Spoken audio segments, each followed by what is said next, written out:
to the podcast show. We running this cash shit. White boy, we running this cash shit. Eddie the Chump, we running this cash shit. Jive Turkey, we running this cash shit. Wings of Redemption, we running this cash shit. It's a fact that we running this cash shit. And we are live.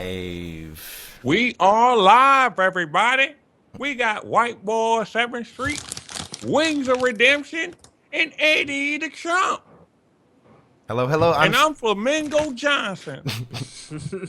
I just want to say I'm sorry. Last week was missed. I overslept Tuesday. My computer broke Wednesday and Friday. I don't want to talk about it. He was in a wall run coma. Yeah. Yeah, Very bad disease. Crazy, man. He was triggered by something in the wall running. Something clicked with him. It was like I imagine that we'll find out later that it's a CIA plot to brainwash people, and only certain genomes are affected, and White Boy is one of them. Free run. I played it. It's a game type in Black Ops 3. The first day Black Ops 3 came out, I streamed for 17 hours or 20 hours. I lost track of time for a while there, but like 15 hours straight. I didn't even get up out my chair. I just played this game type free run. Basically, you're just trying to race on a course against the world, and it was bad, man. It was really bad. I just didn't. I got blisters for the first time on my thumbs. Yeah, so. you were actually into it. Like me and Wings came to tell you, like, yo, let's stream or something. Well, like we're doing a podcast. Yeah, all of us were in at one point. Three playing. of us. Yeah. And I got kind of caught up watching you. Like I was kind of rooting for you, but you failed. I choked so many times. I finally beat my score though, and I got like top 100 now in the world. I did have top 11 at one point, so that's kind of what kept me going. Let me ask you this, White Boy, because there's a rumor floating around about this prestigious event that you had to piss in a bottle. No, I didn't piss in any bottles. I mean, I literally did sit here though, like for 8 hours straight. It was on straight, stream. I hope you didn't piss in the bottle. No, we wouldn't be able to see it, but no bottle pissing. I should have though. I didn't have to pee. I only had one Code Red and one. So Monster. You beat Nade's shot. I think I did beat Nade's shot. I haven't looked at his score, but he has like 210 and I have 209, which doesn't seem like a big deal. But like every millisecond counts, and that's why I like really. This. Good. Yeah. All right. You're focused. You're focused, man. Hey, you were a little blurry. You weren't focused. Yeah, the fucking webcam. I don't. Anyways, like there's always these new little techniques, and how you utilize the movement is actually very important. And I figure that it has been really helping me transition to multiplayer, and I like to run and gun. And I think if you use the movement in Black Ops 3 proficiently, it's actually going to help you out a lot when you're running and gunning, flanking people, catching people off guard.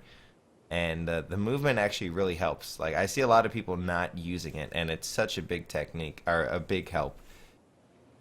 Something that's kind of annoying with the movement to me is you automatically stick on the wall and start running on the wall randomly sometimes. I wish they implemented skill in this game. You know, the automatically sticking onto the wall and running it is like just for anybody. Even your cat can probably do it. Like if it could hold the controller, it could run on the wall. Cold Cat could definitely do it. Cold Cat would definitely do it, you know.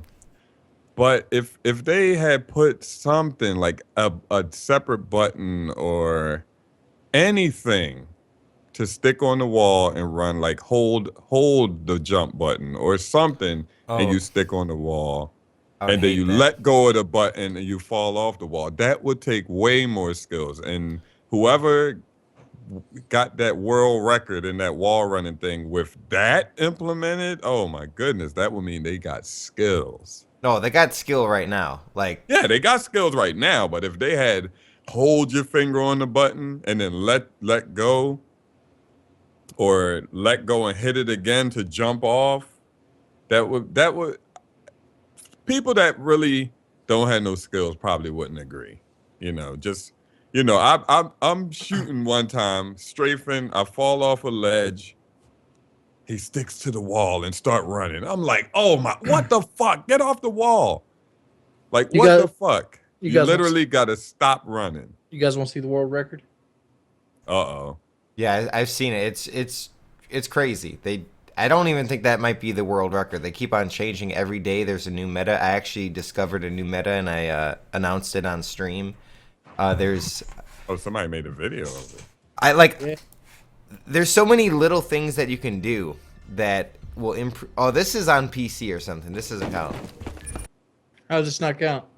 I mean, it's not on PS4. There's like the PS4 leaderboards are the prestigious one. Like I see people play on PC and it almost looks like they can do a little bit more than I can on a console, and I don't know if I got the Zim like Eddie has, that if I could perform any No. better. Nah. This is an immaculate run. All right, let me show the people. Let's all watch it together. Tell me when you start it. All right, I'm at 0. Okay. All right. All right. I'm at 0. You ready, Jive? Yeah, tell me when. 3, 2, 1, go. Yeah, the Zim is a controller. See, Don't he think it's gonna he already really fucked help up you. right here. The new meta is going on the left side of the wall and not even picking up this gun, and you can totally bypass picking up the gun. I discovered that, and but yeah, if you watch how he moves, he definitely looks like he has a PC, right? Like Yeah, mouse it's and much keyboard. wider FOV than console. This is PC because you see the number Yeah, 5 and S- 6 when S retries. for restart course. Like Yeah. the one thing that he does a lot better than I can is like he'll just boost like 3 times, like right in front of himself, and like he'll just boost further forward. Maybe it's the FOV that confuses me, but yeah, this is why it's so competitive. Okay, you see he slides every time he hits solid ground. Mm-hmm. Do you do that? Yeah. Yeah, he well, does. I'm trying. I was gonna say when I was watching you, I thought you could skip some of those panels, and he did skip that one, like the wider part ones. Yeah, and he skipped the first round one as well. Dude, there's a couple chunks of this video he skips entire sections. Yeah, that seems to be like what goes He did it really again, fast. Against the glass. Like he right skipped there, the- I could never do that thing at the end where he at the Yeah, glass. that glass fucks you up all the time. Oh, I get. Oh shit! Now He didn't even go to that whole section. Yeah. And he runs around the back here. That's clever. yeah, see, I could never get from the back there onto that wall. And now on this last part, when he picks up the sniper rifle, people are actually starting to go on the left side of that wall, and it's getting crazy now. People are doing some So let me ask you this, White Boy. very crazy What do you techniques. think? What do you think a possible time on this is? The fastest time ever, I will No, say. no, not right now. What do you think the fast time will be? Yeah, that's what I'm going to say. I think the fastest time ever is going to be like 140. So you think 19 seconds off that. yeah. Yeah. That's crazy. 19 seconds. Where they gonna get that from? There's a few. They're probably gonna have to fucking cut behind every single I can route. see one. I can see 155 maybe. Yeah. Like a couple No. extra things. Like That run that you seen, like I said, he missed the beginning route that I've been doing now, that I discovered, and I'm just gonna The keep new on saying meta. that. I liked how you said that. As The much as new meta. I'm just gonna say that I discovered it because I'm never gonna beat that fucking world record, but I want to be associated with it somehow. And like at the end there's a really crazy jump where it reminds me of speed running. Like I've been watching Twitch for a while now, and there's been so many speed runs that have been on Twitch, and you just see them break the game like that, where they just bypass it, and it's kind of cool to see that in COD. And I hope there's like a competitive, like I hope there's actually a scene, and that people actually compete, and there's new maps, and if Optic wants to recruit me, I am better than Nate Shot at the time, so I just want You did beat him. to put that out there. I gotta say, I would watch that if they took like there was like a secondary round of competitive play that made them challenge each other on like horses like that. That would be cool. It's No, nice like to you- warm like up too. Or like have like a points thing, and it's just like this match is worth this many points, this match worth this many points. You can win secondary points by winning the wall run sections. You Yep. get seeded. You get who pick. You and Optic and Well, Envy I, does a I, wall run and see who gets home, who picks the maps, or whoever yeah, wins the that wall would be running a better thing. idea. Like, I yeah, like that would that. be a better idea. Yeah, that'll be crazy. I would, It'll be four maps, and if they win the wall run, they pick three, and you pick one if you lose. There's a few different maps too. That's the most difficult one, and that seems to be the one that everybody is kind of gravitating towards to try to get the fastest score. Just because the techniques in that one are not so apparent. The other ones are a little bit more straightforward. This one, like every day, there's something new that people are trying to discover. And the thing with speed running is, or free running is, I've done the course maybe 1,000 times, but I've only completed it maybe 10 times in a perfect Single run. run. Yeah, like Yeah. if I have one fault, then I scratch it. But now, like I also think that people are going to break the meta by faulting on purpose. If they hit a checkpoint, they fault, and then they get like a checkpoint, like I don't know. Anyways, don't trigger me. I want to play a free run now. What do you guys think? Don't leave mid podcast to go and do more free. Yeah, I don't want to. I don't know. I feel like this has been a big part of my Black Ops 3 experience so far, and people really like it when I stream it now. Like the first day, I I streamed it all through the night, and I think people kind of was like, "What the fuck is this? Why is he going so serious?" And then the second time I streamed it, people really liked it. Now people are requesting that I play free run. Before, people were just like, "What the fuck are you doing, white boy?" I think Eddie got tweeted, my girlfriend got tweeted. Everybody. Everybody. We all came. Yo, in we your were chat to try literally and get- watching like, is he serious? Is he really that fucking serious? And Wings was like, yeah, he's into it. He's dead serious. I didn't look at the chat for 8 hours. Yeah, it's like Modern Warfare 2 gameplay intensity. That was. I can imagine that it was similar. well, let's talk about some other factors of Black Ops. that I want to play right now. I'm really disappointed with realistic mode. Oh, That, what that's the a campaign? mode. It's too easy. Really? When they said realistic mode, I figured they would like take the veteran bots and throw you against them with one shot kill, which that would be a nightmare. That would be so hard. But like it kind of shows you the flaws of the game when you play realistic mode, because they use harden. Harden's what they use for the bot difficulty. So they're not going to hit you every time. There's a bigger skill gap there. So as long as you know how to take cover and things, you can get through most areas.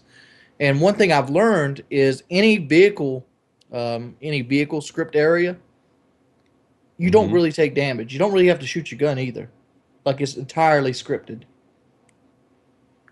Like there's in the first stage. Explain for somebody like that never played. For example, there's a little bit of spoilers, but in the first stage, there's a point where you get to a APC, which is an armored personnel carrier, and you're on the side of it, and you got a machine gun, and there's these robots chasing you, and in the sky you got VTOL gunships coming after you. Well, if you don't shoot your gun at all, the VTOL warships will blow up, the robots will blow up. Oh, You can go through the entire section without ever dying or taking hit without using your gun. so those warships blow up to make it seem like you were shooting and made them blow up. Correct. Oh gosh, yeah, that's That would terrible. be a good video, Wings. You should show that off. It's like oh, and because I was worried to death about the vehicle scripted scenes, but you can't lose in them. Every one I've done so far, you can't lose in. That's very bad if they just blow up and you didn't even shoot them not once. You could lose in Modern Warfare 2, couldn't you? Yes, you could. Yeah. And Black Ops and in Black Ops 2, because I remember that fucking scene where you break out the prison with the guy from World at War. What's his Reznov. name? Reznov. And you had to chase down the train and the trucks are coming after you. I died 1 billion times on those. Have you played the campaign otherwise? I'm slowly going through realistic mode. Like I'll play a map, and then I'll go play multiplayer, and I'll play a map here, play a map there. Can you tell how they're like? Are they tying it in from Black Ops 1, Black Ops 2? Is it like the same family or storyline? Is it I'm only, connected? I'm only 3 missions in, and like the first mission, it shows how you become a cybernetic warrior. The second mission is a simulation to kind of learn your new abilities, and I'm in the third mission right now. So Now, do you have your specialist? Like, can you go to your specialist at any time? And can you no, pick it? No? You've got no, different things. You've got basically plasmids from Bioshock. right? Like they teach you how to use your abilities. You pretty much you're every specialist, but you can't change guns or weapons. Like for example, like on stage 3 right now, I'm stuck with a Vesper. I can't pick anybody else's weapon up because weapons are biomechanical. They're coded to your DNA. Your fingerprint, yeah, Yeah. something like Okay. that. So Okay. you have to use that weapon on that stage. And like a Vesper is not an ideal weapon for like a little train like subway station, Mm-hmm. especially when you only can take one shot. Oh yeah, long So, range and all so that that shit. so they make you use your other equipment like your boost moves, your jump, your flashbangs, your grenades to try to overcome situations. Which I like that. That's interesting. Because normally I would just pick up like an AK-47 and just had a shootout with them. Here's sorry, Jive, go ahead. Go ahead. Go ahead. I was just going to say, like, I don't think the Black Ops series, the campaigns especially, I don't think it's been cool since Black Ops 1.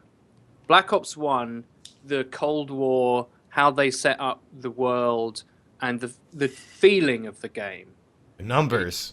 the numbers, right? That was a wonderful setting, and it really, not only in like single player, but in multiplayer, the music, everything about Black Ops 1 totally sucked me in. And I remember thinking about Black Ops 2 when it came out. This doesn't feel right. Like this doesn't like it's too futuristic. Like it's not the same vibe. It didn't have the same feeling. It didn't. You know what always bothered me with Black Ops 2's campaign? What? That section of the story where you got to play as Mendez, and you go in like this berserker rage with a shotgun. Yeah, it's stupid, isn't it? It's like how does this fit into real life? They were trying to have that Modern Warfare 2 Too, terminal yeah. feeling, I was about think. to say that, and I never even played the campaign. Like they did it so much better in Modern Warfare 3 when you get to be Price in the Juggernaut suit after they kill Soap.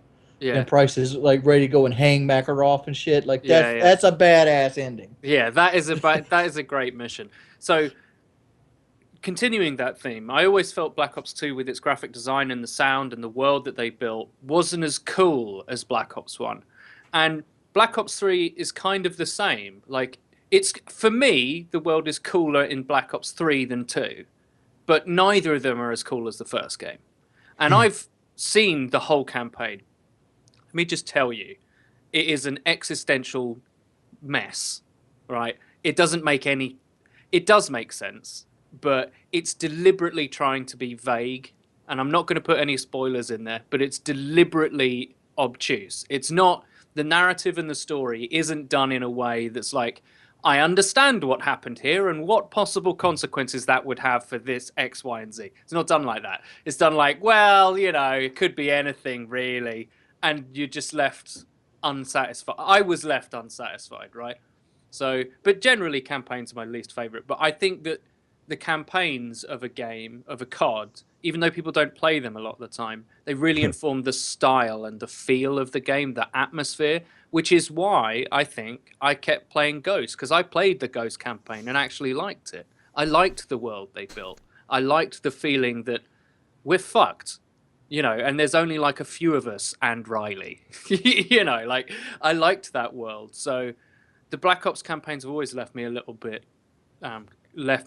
cold. I like Black Ops Riley was a 1. beast. I thought Black Ops 1 was pretty cool because you're like working for the president, and I guess you kind of are in Black Ops 2, like when you're in LA or Yeah. escorting Hillary Clinton or some shit. I like the Black Ops 2 world. Like we're getting, for some reason, I like when America gets attacked in video games because it can't happen. You know, it's not gonna happen in real life because we're just gonna shit on anybody. Actually, it did happen in real life. Never mind. But you did shit on them. Hawaii though, yeah. It happened on like we're an pretty island that we far. happen to own. We're pretty far from everybody, so they'll get shit You've on got to before watch they these even get sneaky here. Canadians, though. You're all worried about the brown people, right? It's typical of Americans. No, You're worried about Canadians the are brown people coming they're from our down allies, south. though. Dude, Canada would get crushed, dude. They might get in and take a state or two, but our military budget is almost $1 trillion. Dude, they're also part French, so they might start the war, but then they'll surrender.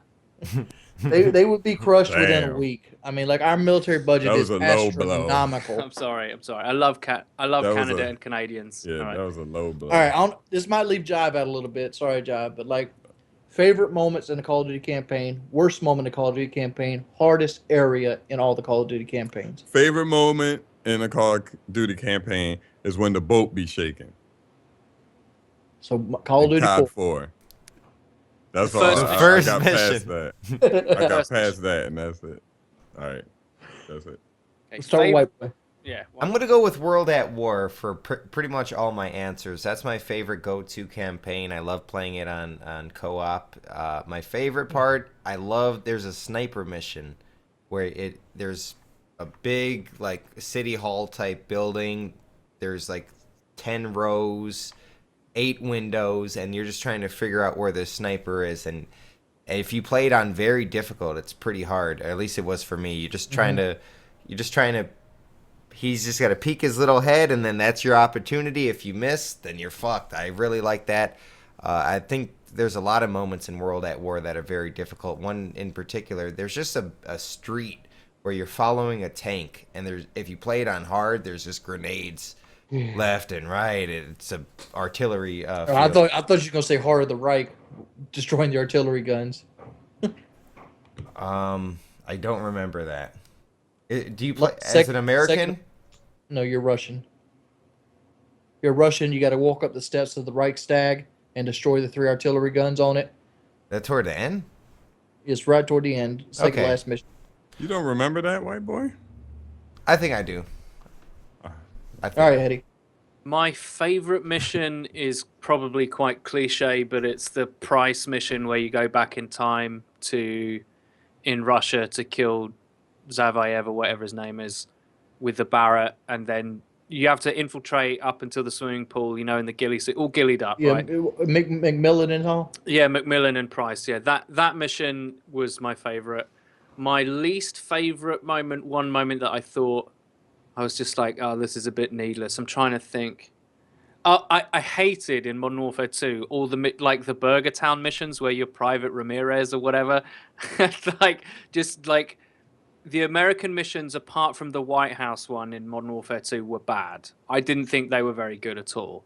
The hardest mission that I played them all on Veteran.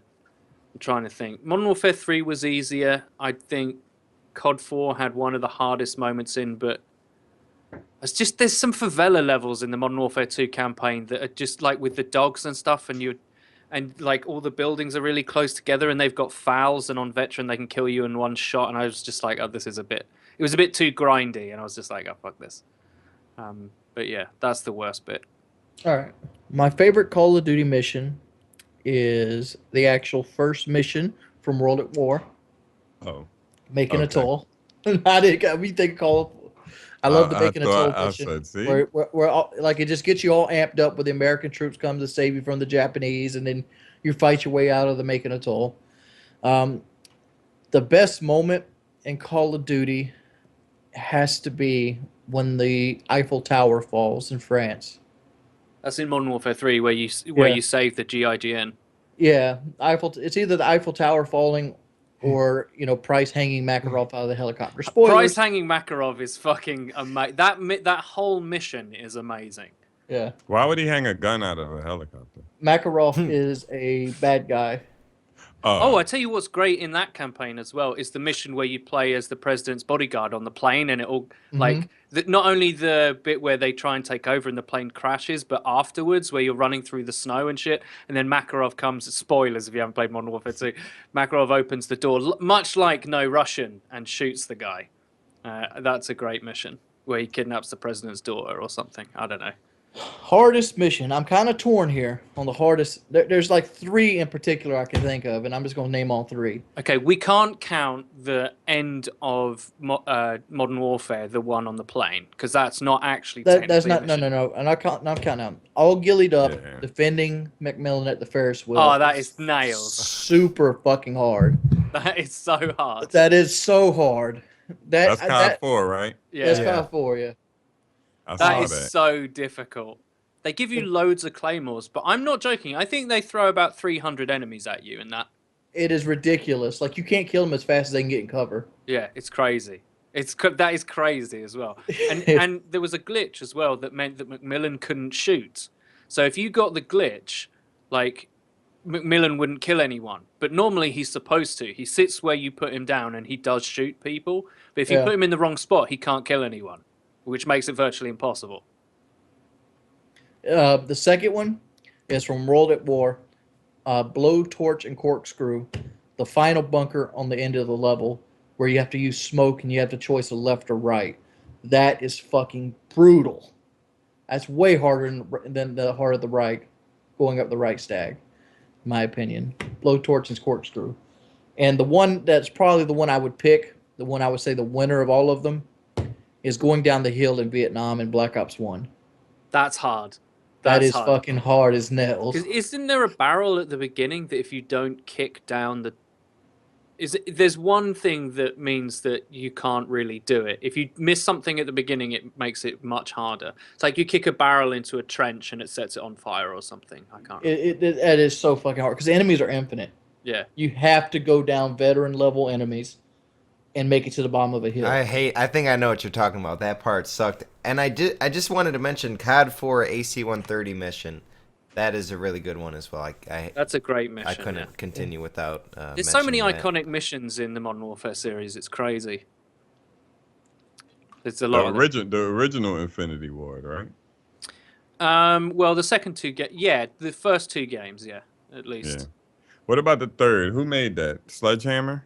It's Sledgehammer, Or Ravensoft, and But who made not multiplayer, but Sledgehammer made single player. okay. Oh, Sledgehammer. Okay, y'all did Modern a Warfare good 3 is job on good. that. Modern Warfare 3 is a good campaign, I think. Y'all fucking suck. Oh. Did y'all play Advanced Warfare? Campaign? Yeah, it's not memorable at all. Nobody bring that up.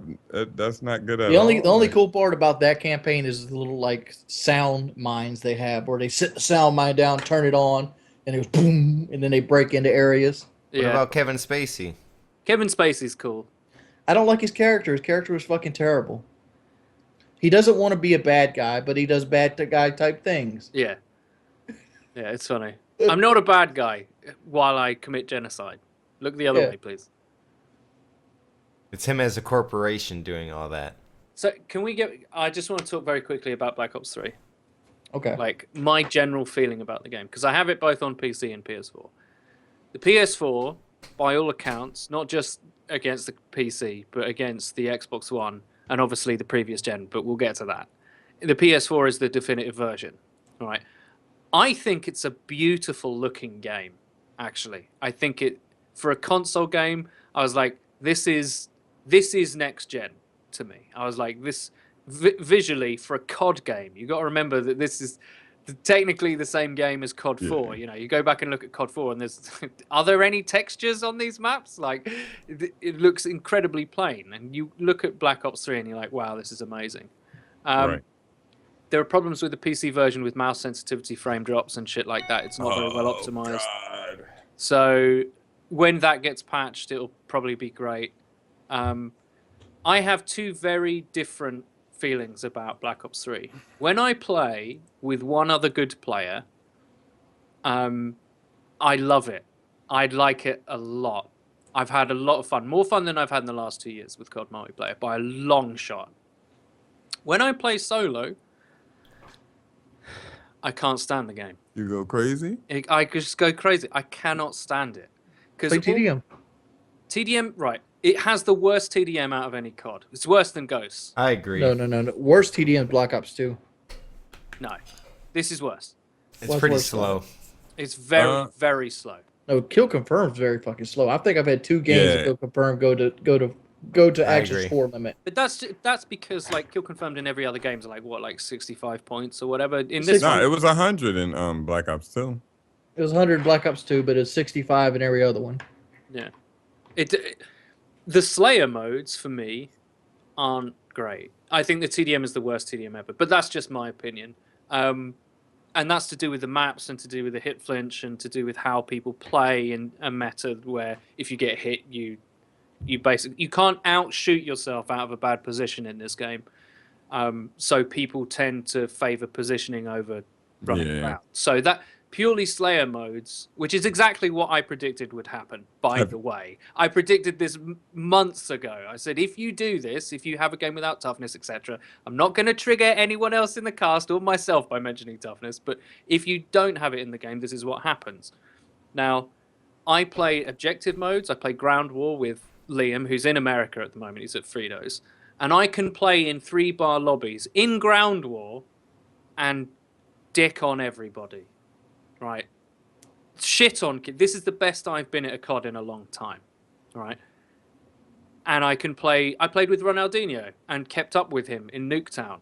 And even Ron was like, that's pretty impressive. You can do that on a How do you 3-bar. like Nuketown? See, when we played it, me and him, this is my point, okay? With me talking about being good on a 3-bar and whatever, that's got something else to do with what I want to talk about as well. It's like the map doesn't matter in an objective mode to a certain extent, especially a game like Hardpoint or Safeguard.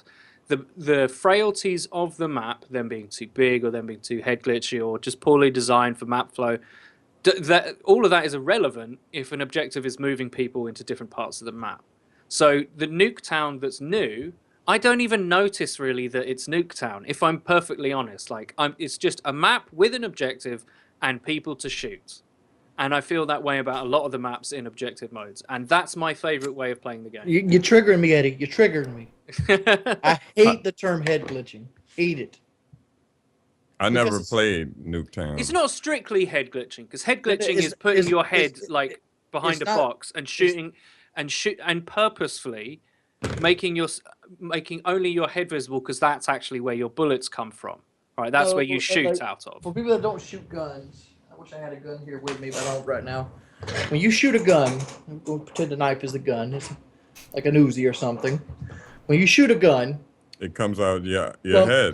you come up, it's right at eye level, and it comes right at eye level because you're using that to look down the sights.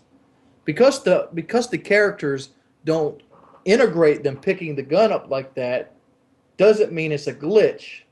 Because you actually shoot out of your eyes. Because that's where the bullets actually would come from. I know. I think what people mean when they say that, when people reference like head glitching or It's head a glitch because you can't really see head it. glitches, Like it's a flaw in the visuals. But there's an actual term made for it. It's called clipping. Yeah. All right. Okay. Fine. Whatever. However you want to use the terminology. I think when I just hate that when you say the word glitch, people think it's like you're cheating. I'm only using the parlance of the community, right? I'm not bothered. If you prefer me to call it clipping, that's fine. When maps are built like that with cover, and a lot of the time it's not even like proper clipping spots. It's like here, right? It's like Right. top chest or whatever. When people complain about that and they talk about maps having too many of those, what they're really complaining about is there's too many places where people post up and it becomes very slow. And that's why people get frustrated with maps like that. If they're all over the place, that means that they can be just outside of your spawn area, right? So someone can post up on your spawn and trap you. People don't like that. People don't like people. There's a difference between a power position just having clipping spots fucking everywhere, right?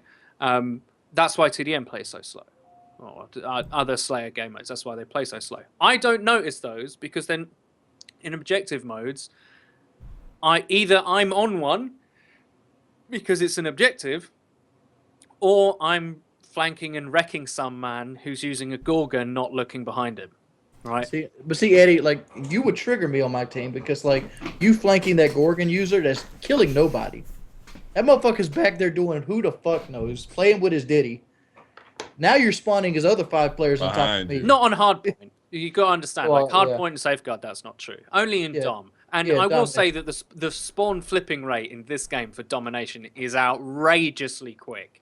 It's like you go past halfway. You've captured the B flag. If you don't immediately retreat, your Well, spawns are flipped. it depends Yeah. on what map. Some maps you can't really flip it too hard. There is a traditional kind of spawn trappiness to it, which I actually kind of like. I like that you can spawn trap people. There's been a lot of times where I spawn in and I run like 3 seconds. Like you die, you press square immediately. It's like a reflex now. Because sometimes I want to Yeah. see the kill cam, but like I just press square so fast out of reflex. But there's been a lot of times where I like run like 3 seconds and I think it's safe, and it's not. It's not safe anymore. It's like in A Call of Duty. shotgun waiting for you.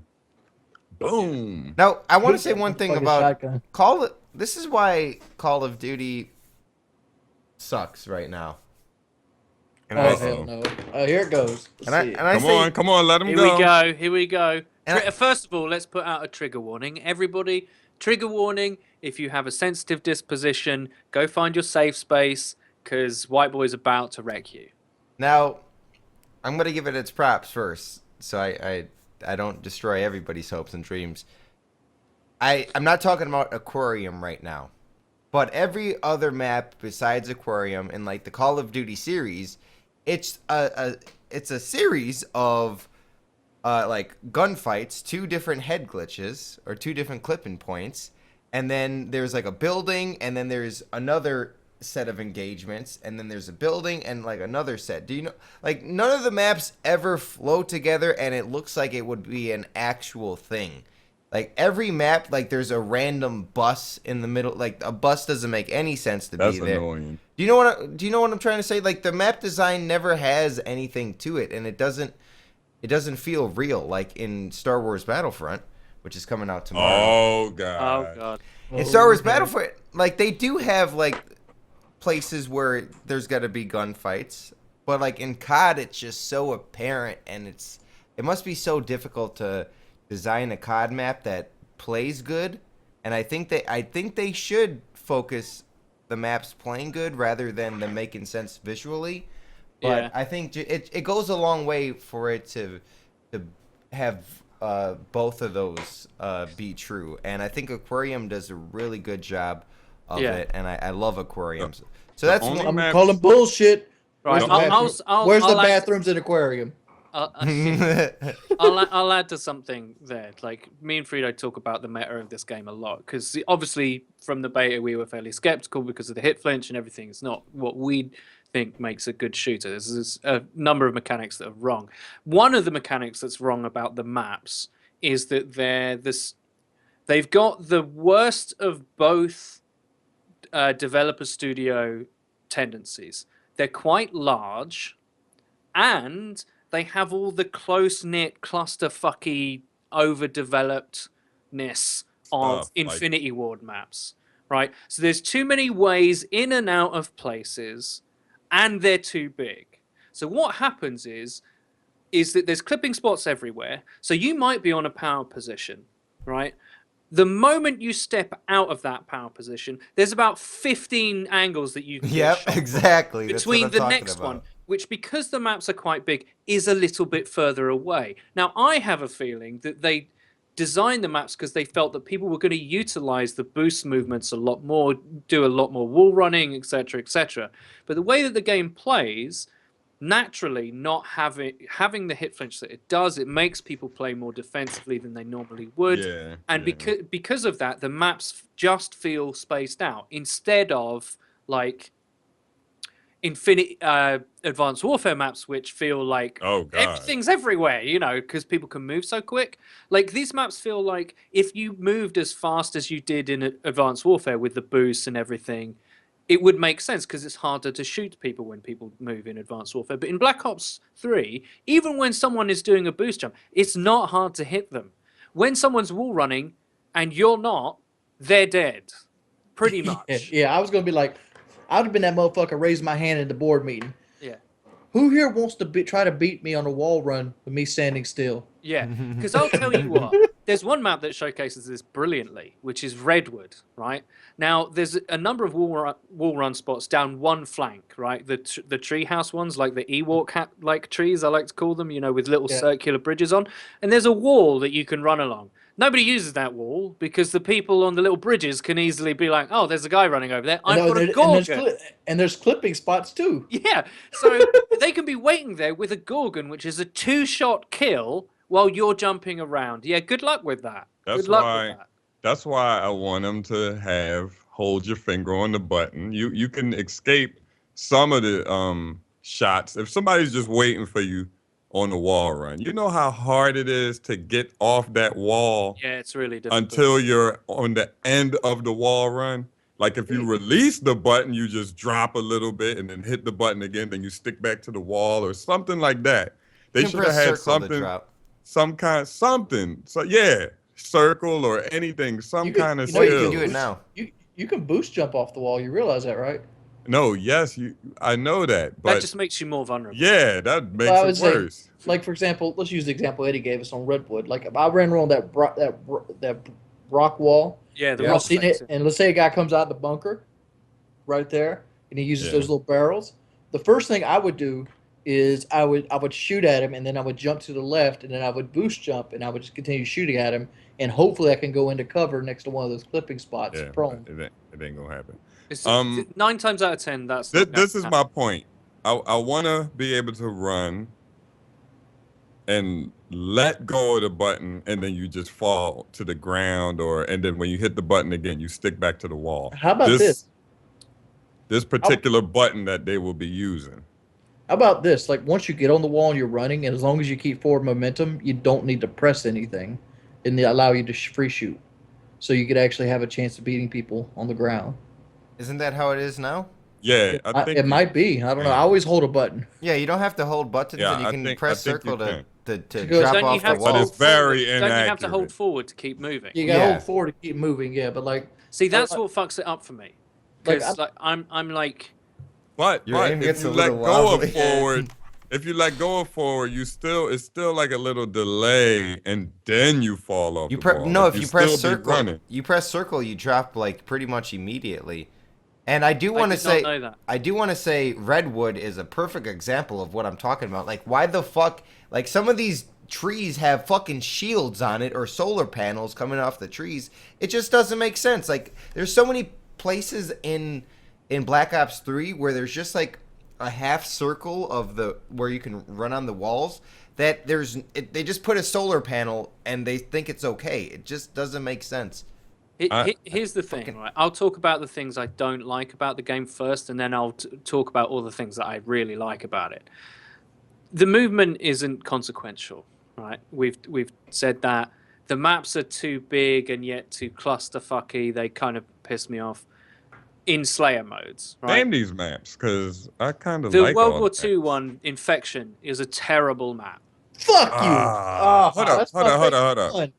It's a terrible map. It's Infection. I gotta look these maps up. Infection looks like it's in World War II, and it's the one that's like got a bit. If you look up at the sky, it's in a dream world. It's like it's in Inception because half the map is like. It's floating. Rocks. It's a map. That map is awesome. It's a terrible map. It plays terribly. It does not play terribly. It does play terribly. No, when you learn it, I bet you if you learn it a little bit more. And I don't. I've played this game. I want all the maps to be like that World War II feel. I think that's what's kicking in World War II. I don't think it's a great map. I think it's too. Here's my problem with that map: is that the centerpiece where B flag is, like the fountain. All right, if you want the fountain in the middle there, you've got 2 windows overlooking it either side, right? And they can have a gunfight between them. Whoever wants to control that. Then my real problem is the flanks of it. Is that from one spawn. On your right is the little staircase that goes into the room that goes to the outside lane. On the other is just an open wall. So only one of the flanks is really viable. Whoever holds that stair position has cover, and whoever is on the other side has none. And that other flank, where that is right in front of a really harsh power position, where if you wall run along there, there's a door and a window where someone can just be waiting for you. So one flank route is pretty much useless. So the way that plays is that there's cover in front of you, in front of the flag, but no cover on the flag apart from on one side. And to me, I'm like, that doesn't make any sense. If there was cover the other side as well, from B, right? I don't mind you having the long line of sight. Both of them have long lines of sight with clipping spots where you can defend. Fine. Eddie might not realize this, but that sideways building that you're talking about next to the barn with the window and the door, Yeah. there's a little corner right there, and it kind of goes up and like this to create a clipping spot so you actually can fight that guy in the door and the window. I know you can fight that, but I'm talking about comparing it to the stairs when looking at the B flag. That is a mistake in my opinion. I think it needs. I think if you're the church there, side has the advantage. I will give you that. yeah, the Every church way, side shape- has the advantage. I because- know it flips at halftime, but I because- find that I it just irritates me because I'm like, if one person is defending one flank in a clipping spot with, say, a Shiva or, say, a Gorgon, which is very good at that range, because that outside one, the one with the cliff, is very long range. So weapons like that are favoured. And understandably so, you want different playstyles, etc., etc. But if one flank is taken up, and I know I'm going into a low percentage play doing that, I want the other side to be viable. There has to be ways for you to be able to change momentum in a map. And unfortunately, in that map, once a team that knows what they're doing takes control of B with that little staircase, the match is over, as far as I'm concerned. Here's a legitimate idea. How about taking the world at war mechanics for war and add them to domination? So if your team is winning more gunfights, you get momentum, you capture the flag faster. I mean, I'm not against that, but we're talking just about map design. I'm talking about I'm talking about a way to alleviate the problem, because I don't feel that the map's designed poorly. Here's the problem with this. You're comparing it to domination, which it might be designed poorly for domination, but does it play the same in kill confirmed, TDM, hardpoint? There's so many different game modes that has to be played on that I'm map. also comparing it to ground war domination because that's what I'm playing. Now, I love ground war domination on this map, and my KD is horrible on it. Now, I love when the B flag is right in the open. Come get it, motherfucker. Let's go to war. Let's go to war after it. Now there's another map. It's like it's on top of Arab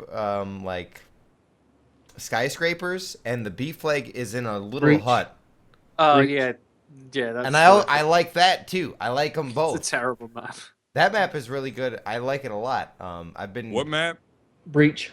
Breach. It's Oh, terrible for I was domination. gonna name the maps that I don't like, and Breach was like the first one that I had highlighted. That B flag You is need- so. statistically- You need help out of definitely Camp Breach. I put a video out. Yeah, it's Breach my worst fucking map by a long Breach sucks. No, Breach is the best map probably in Call of Duty history. Shit. Wow. Wow. Wow, that's a lie. No, Yeah, I think it is. This coming for the guy who thinks Battlefront's going to knock Black Ops 3 out in 2 weeks. I mean, we're gonna see. Battlefront is gonna be superior. I mean, if you look at Call of Duty, it's fun. I like it. I'm having a great time. I did play 17 hours of free run, but that's free run. That's not the multiplayer. The multiplayer, like you guys are saying, it's lackluster. It's just meh. There's some moments. No. I'm pointing out everything I don't like about it before I go on this glowing, giant dick-sucking cruise. Let's talk of- about the maps that we don't like. I like them I all. like a lot of the maps, but I don't like just think there's Exodus. a couple that I don't like I- Exodus. Redwood either. is terrible. Can we all I don't just like Breach. No. I love Redwood. The I middle- like Redwood. I like the middle of Redwood. I don't like the outside. Like It just if you stay near the bunker, Redwood, it's a very good pivoting spot in TDM. It's very good for defending two flags and domination. Haven't played hardpoint at all, but Redwood's a great map. I don't think Redwood is like super great. Metro but Metro's the worst map. I don't like on Metro. hardpoint? Metro's amazing, which is weird because I fucking hate Metro in every other game mode, but in hardpoint it's amazing. What about Exodus? Y'all like that map? Yeah, Lou, I love Exodus. Which Oh my one's Exodus again? God. Exodus is the one that The has clusterfuck. has like the Bioshock like travel room. Oh yeah, and that's then, like on Dom. It's okay. yeah, it's a good game. It's symmetrical. It's got the fountain with the I turtle. like the outside lane on the roofs. Like, I don't like the lanes in Fringe. whenever that comes up in the list, I think it's firing range. I don't know why. I always think it's gonna be firing range. F range. Yeah. Fringe Yeah, is no, really I- good and fast paced. I like that. There's that inside really long Bunker. Yeah, that's the one where people just sit there and at the other end, and people who Now, try to get to the other side just get one thing killed, that's mowed very down. cool, if you do jump on the wall and you see somebody, you're fucked pretty much, like everyone's saying. If you're Yeah, running you're out, done. no, but what you can do on that map is you can just jump to the other side, and I Yeah, you really, can jump and yeah. No, I want to I see what was competitive players do, because you do have the option to jump, and they won't kill you if you jump right away as soon as you see them, and then they're gonna try to adjust, and they're gonna be a little off center, and then maybe you have a little advantage. You can be prepared for them to come around that corner. One thing I want to say, like to my map design that I was talking about earlier, how it's just like little engagement and then little engagement. Hunted is a great example of that. I mean, a perfect example is the safeguard game type.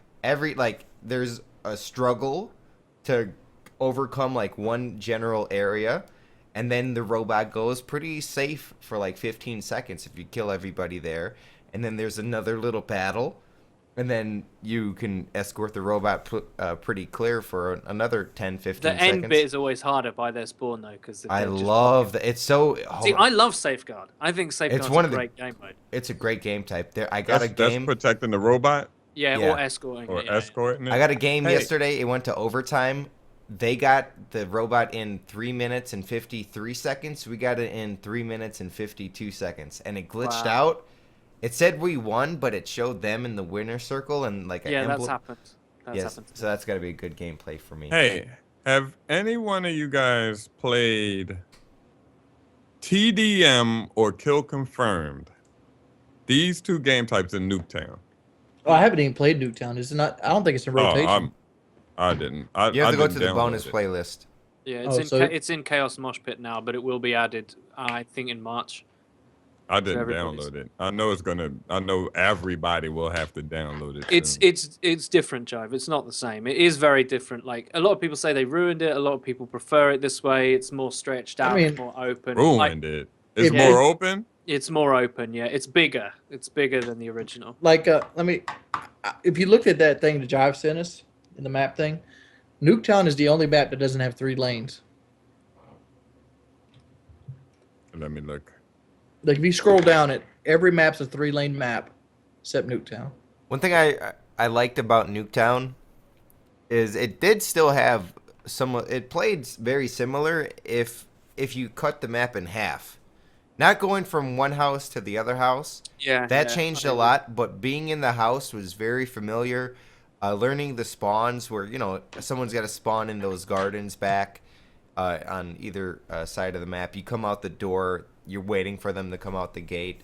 A lot of that is very similar, but I do agree with Eddie. Like it does change like in the middle, Yeah, by the bus and moving van. Yeah, they limit also where you can double jump over. So you can't like jump over the trucks, for instance, because they've got Yeah. this weird like force field. You can't do that. You can wall run from your spawn in this sort of Yeah. like ring above B flag, and that's kind of hype as well. I was just looking at this list, and I'll just go through them. I think Aquarium's a good map. Breach is my least favorite, but I don't think it's a bad map. It's just it just doesn't. For whatever reason, we've all had these maps that you just like. I don't understand why I always play bad on it. I don't think Breach is bad. Use the move, like if you're having trouble moving, go like try to move at below surface, like Yeah. go a little bit lower. That helps a lot for me. Combine, I think, is a great map. Yeah. Evac is a good map. Exodus is a good map. Oh, Fringe is a God. good map. Havoc is hardly ever in the rotation. Hardly ever. I think I've I've been played. I playing a don't know lot. if it's in Ground War actually. The only Yeah, the only I played thing No, it it's a not. lot. Alright. the only thing I don't like about Havoc is that water at the bottom of it, and that's mainly because it feels like it really fucks the bottom of the map up so much that I don't even go The towards bottom of it it. Yeah, like if you look at to Havoc, the left side. there's like a plane that's crashed, and like in front of the plane is the B flag, and then there's this big body of water that's overly big. Havoc reminds me a lot of Black Ops 2 Turbine, I think it's called. Oh, Similar sort of setting, like Rocky setting. it's the same color. No, it's, I like Hunted. I've said I don't like Infection. Metro is a terrible map in any other game mode other than Hardpoint, I think. Redwood is a terrible map. Wings, Stronghold is okay. Nuketown's good. would you say Havoc has Any- 4 lanes actually because of the water? It's I not a would say complete lane though. It's only Yeah, that's not a lane. but it's That's designed just an open. specifically to, like, say if you're on this rock and you're shooting at the plane and you're having a gunfight here, a guy can go behind the plane into the water, swim around behind you, and shoot you in the back. I'll So show I the would peop- consider that a lane. I'll show the people. I'm sorry, people. I should have been showing That's you a on the flank YouTube route. video. That's a flank route, but like that would also be considered a lane because like you could do that every time and it wouldn't really cause you that much trouble. Do you see any similarities other than I saw aquarium in the skateboard map from Black Ops 2? Yep, that's. But do you see middle. any similarities in any other map? Infection To is another like a mixture of outskirts and upheaval for World at War. Infection. That's the World War II. Metro is like Express from Black Ops 2. Yep. Yeah, Metro. Yeah. Oh God. It's that Except and bigger. something else. Fuck. What is it? There's a map, DLC map. You're on With like the a Veto mountain. warship. No, you're on the mountain, and there's the ski lifts that. Oh Yeah.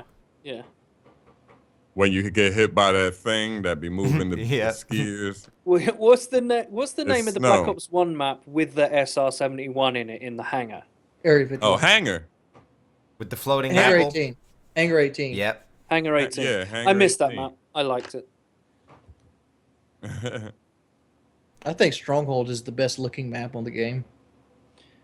They have a nice solid pack of maps. I like them. Stronghold. Let me tell you a secret, chart. You need like a day one DLC map pack. Like if there was like 4 maps right now I could buy, you would have my money. But if you're gonna make me wait until like February, I might not buy them then. Yeah. Breach reminds me of a map. There's like it's a DLC map. Black Ops 2, there's a diving board with no water in the pool, and there's a beef lake right under it. There's some treadmills by this. I don't know. Oh yeah. I know which one. June or eBay. something. Evac reminds me of Kowloon. Yeah, I can see that. But It's not. just daytime. Yeah. Can I tell you how much I loved especially Kowloon? especially the overview Kowloon. picture. Kowloon It was a looked great just like map. There's so many great moments, and they put the zip line for like the first time. I think that's the first time they really And the last time, right? they changed the meta with that zip line. But then the It meta, didn't really do much. I know. I just like that. I like It things just like looked that. fun. I like the As soon as option. everybody started, they just ziplined. And then I'd shoot him with the AK. Oh, yeah. But when the DLC first came out, when the map started, they like, oh shit, the zip line. Everyone Can you is think of any other Black Ops maps from either 2 of the other titles that would play well in this game? Because I've got a number that I think would play well. I think Raid would play very well in this game. I think Raid would play well and you could play fucking Ghosts on Raid and it would be good. Raid would play well. Firing Range would play well. Grid from Black Rundown from Modern Warfare 2. I Rundown think would all play. of the maps would play Grid. well. I think they designed this game well. To be Very honest, smart. like you don't jump too high. Yeah. I think all the maps. Grid would be so perfect, Wings. There's that little part in the back. that Except you could Rust. you could just jump in a window. I can, Imagine Oh Rust yeah, on around the this back. game. Yeah. No Rust. Everything except Rust and Nuke. I just don't want to see hijacked. I do not want to fucking hijack. Oh, map. hijack. No, and not hijacked either. running on the side of the boat. You just run around the boat all day. Yeah, and have it like so it's like parked, so where there's some shallow water, so you can swim around. Hey, white boy, you just reminded me of something else that's annoying. When I think I'm gonna get off the wall, and then it's another wall that connects, and then I'm running on that wall. I'm like, get off the fucking wall! Like you literally gotta let go, and then he drops, and then okay, thank you. I gotta say, Shit. Safeguard is the best game type. Like, Safeguard is such a well-made game type. I love it so much. It has that fight at the end. I love just sacrificing my body to try to, like, nothing is better. I throw a smoke grenade on the robot, and I just slide in it, and I don't care if the robot moves 2 steps. I figure my life is worth it. Because it's like football. Like, Oh, you Yep. slide in it. it's like football. Oh, Here's and what- wait, like, I'm triggered right now, sorry. These fucking teammates are so bad, and I agree. Sometimes you do have to play with another person. Yesterday I was playing. I escorted the robot for 1 minute and 15 seconds. The next person on my team had 2 seconds. I'm not fucking lying. I'm going to trigger you even more now. Me and Liam, right, played Safeguard and Ground War on Hunted, right? Bear in mind, he's in America. He's got a 4x. He's playing against the great American shitters that you get to play against all the time, which I have to say is a very real thing.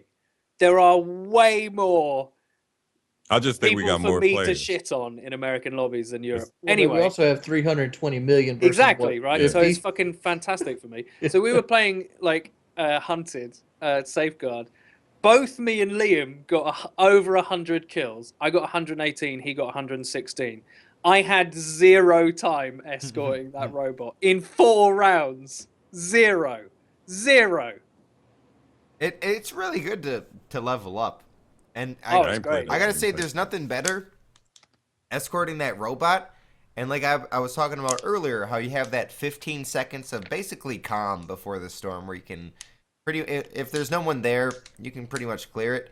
But then there's got to be people, like as soon as that robot takes that first jump or turns that corner, there's got to be people there. And if you can clear, like you turn the corner, take a few people out, and keep that robot going, it's very satisfying. And I will say this: if you guys are looking for some tips and tricks, utilize those tactical grenades. I don't think anything's better than the smoke grenade in this game.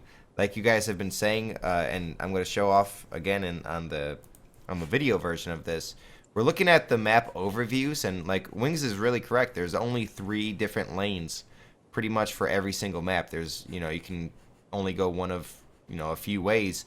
You throw a smoke grenade in there, and maybe it's because I was watching some CS:GO competitive before Black Ops 3, but a smoke grenade will take out an entire, like it will save your ass, and it will protect you from an entire, like an area that you might think is very very dangerous to go out and try to protect. You pop a smoke grenade, you use that as cover, and then you get a nice little position. You go prone in a, like, there's so many positions where you can just go prone on an objective game type, and you will destroy the enemy team. Hey, white boy. You're also every hidden from time, UAV and smoke, by the way. every time I see a smoke grenade, I honestly, I run from it because I think it's a reject person, and I can't really see, and then I just. I got some bad news for you, boy, white boy. 7th Street. Uh oh. All right. Tell us the news. I'm an avid smoke grenade user, but I also know this little ditty. Thermal scopes are the fucking shit. Yep. And once people start unlocking them, people hiding a smoke are going to be SOL. Yeah, and then you can easily get countered if someone has a thermal scope. You're fucked, and the thermal is so great. I think you've already changed. Can't their you game wear plan. cold-blooded and then it shows nothing? Right, but who's wearing cold blooded? It does. But if you're a smoke user, you wear cold-blooded, and then it just shows nothing. I like just like that. the smoke. That I don't know if they give you an outline or some cheesy shit. Yeah, If probably they looks don't like a dead give you an body, doesn't it? outline, if it just looked like nothing's there, that'll be cool. Eddie, what did you say about the UAV? It doesn't show up if. So if it's your smoke and you're in it, you will not be on UAV, on their UAV if they have one. Oh, I like that. And if it's your smoke and they run in it, it clouds their radar.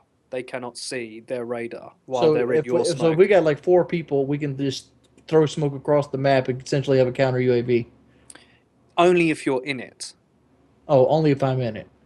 If they have a UAV and you are in your smoke grenade, the UAV will not pick you up or anyone or a friendly in that smoke. If they enter your smoke, their mini map becomes blurred out. It becomes smoked out, actually. They cannot see their mini map. So there are advantages to having it. Like, it is a useful thing. But, I mean, let's just talk about a few quick little changes that I'd make if it was me. Number one is... Can I ask you this? Yeah. So if they call a hater and we all could just throw smokes all the way I don't know if it works them. with a hater. I don't know if it works with a hater. I think Ghost works with the hater, to be perfectly honest. I don't think so. I don't know off the top of my head. I'm not 100% sure, but I'm almost positive I got caught off guard by a guy with Ghost while Hater was up.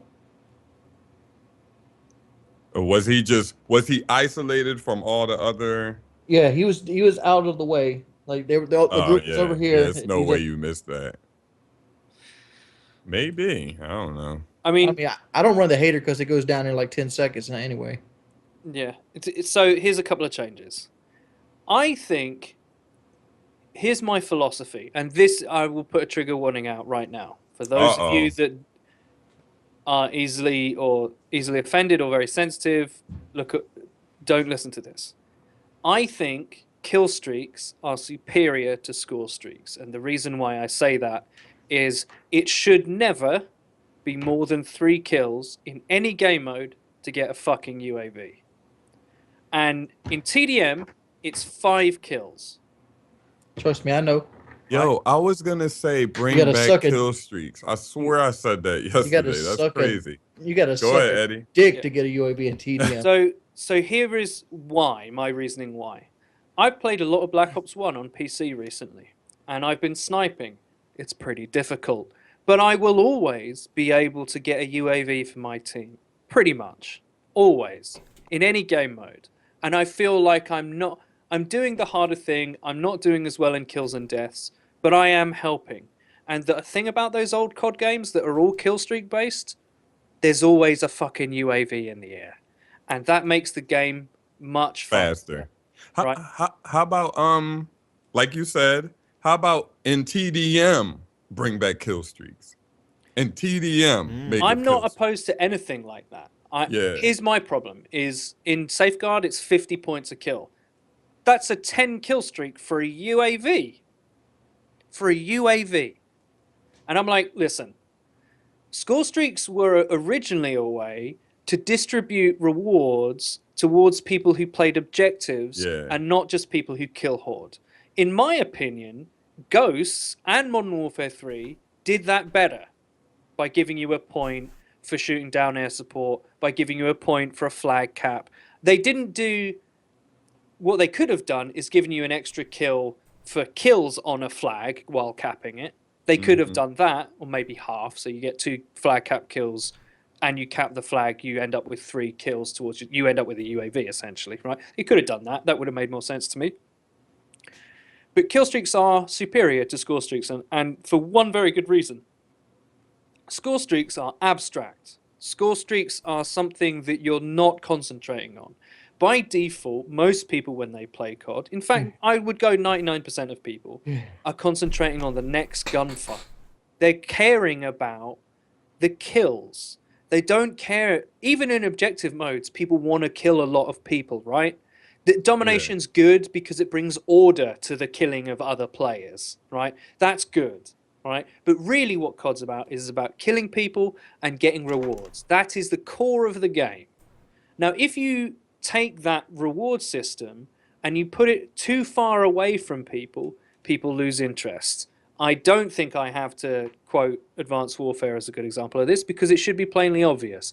When the kill streaks are too hard to get and they're shit, people don't give a fuck And anymore. they're terrible. Right? People don't give a fuck.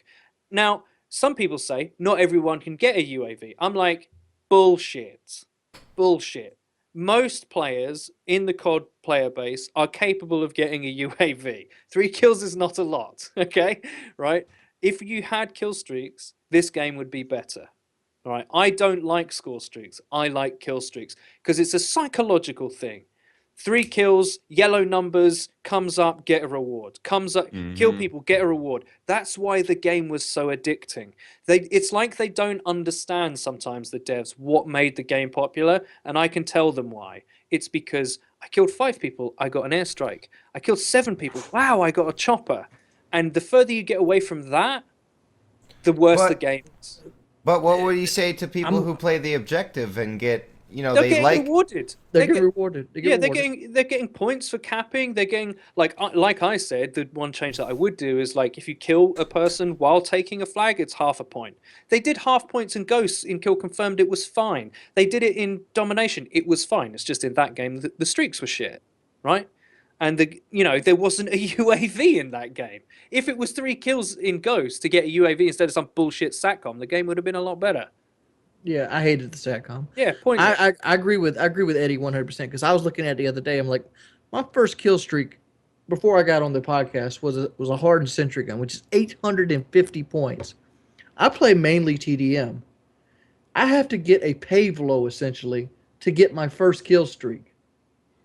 A fucking pave low, and it's nowhere close to what a pave low used to Well, be. I will say the sentry gun is really good. It is really if good, you play but it's Ground not War. It's not a Modern Warfare 2 It's too Payload, paved, though, is it? No, oh, It's- I'm like, think about this. Like, the Wraith is the same number of kills in TDM as the AC-130 is in the other two Modern Warfare. It's pretty good, though. The Wraith is one of the kill streaks that isn't underwhelming. The Wraith is a good kill streak. Yeah, but it gets shot down instantly. It can do, depends on your lobby, but you could say the same Yeah. about Modern Warfare 2 Pavlo, right? Yeah. You can kill those quickly as well. You go back and play Modern Warfare But 2. I would say a Modern Warfare 2 Pablo is easier to get than a hard Right. sentry gun because you could use your Predator and your Harrier to get you the Pablo. I'm going to Yeah. disagree with that, Wings, for the fact that when you use your specialist, it goes towards your score streak so much faster, and you can use your specialist basically to get out of any situation you want and almost guarantee you to continue to live. Here's the thing. Sorry, just to counter your point very quickly. A lot of the specialists are skill shot weapons, right? The bow, the magnum, flamethrower, not so much. All right, that is my favorite. By the way. Yes. The flamethrower is fucking The Purifier. incredible.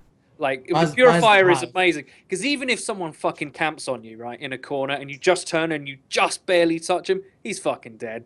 That's right, he's fucking dead. So even Never when it doesn't change go the off, flame. it's Just great. never change it. I don't want it nerfed. No, No. I don't want it nerfed either. I The would make the flamethrower's range awesome. longer.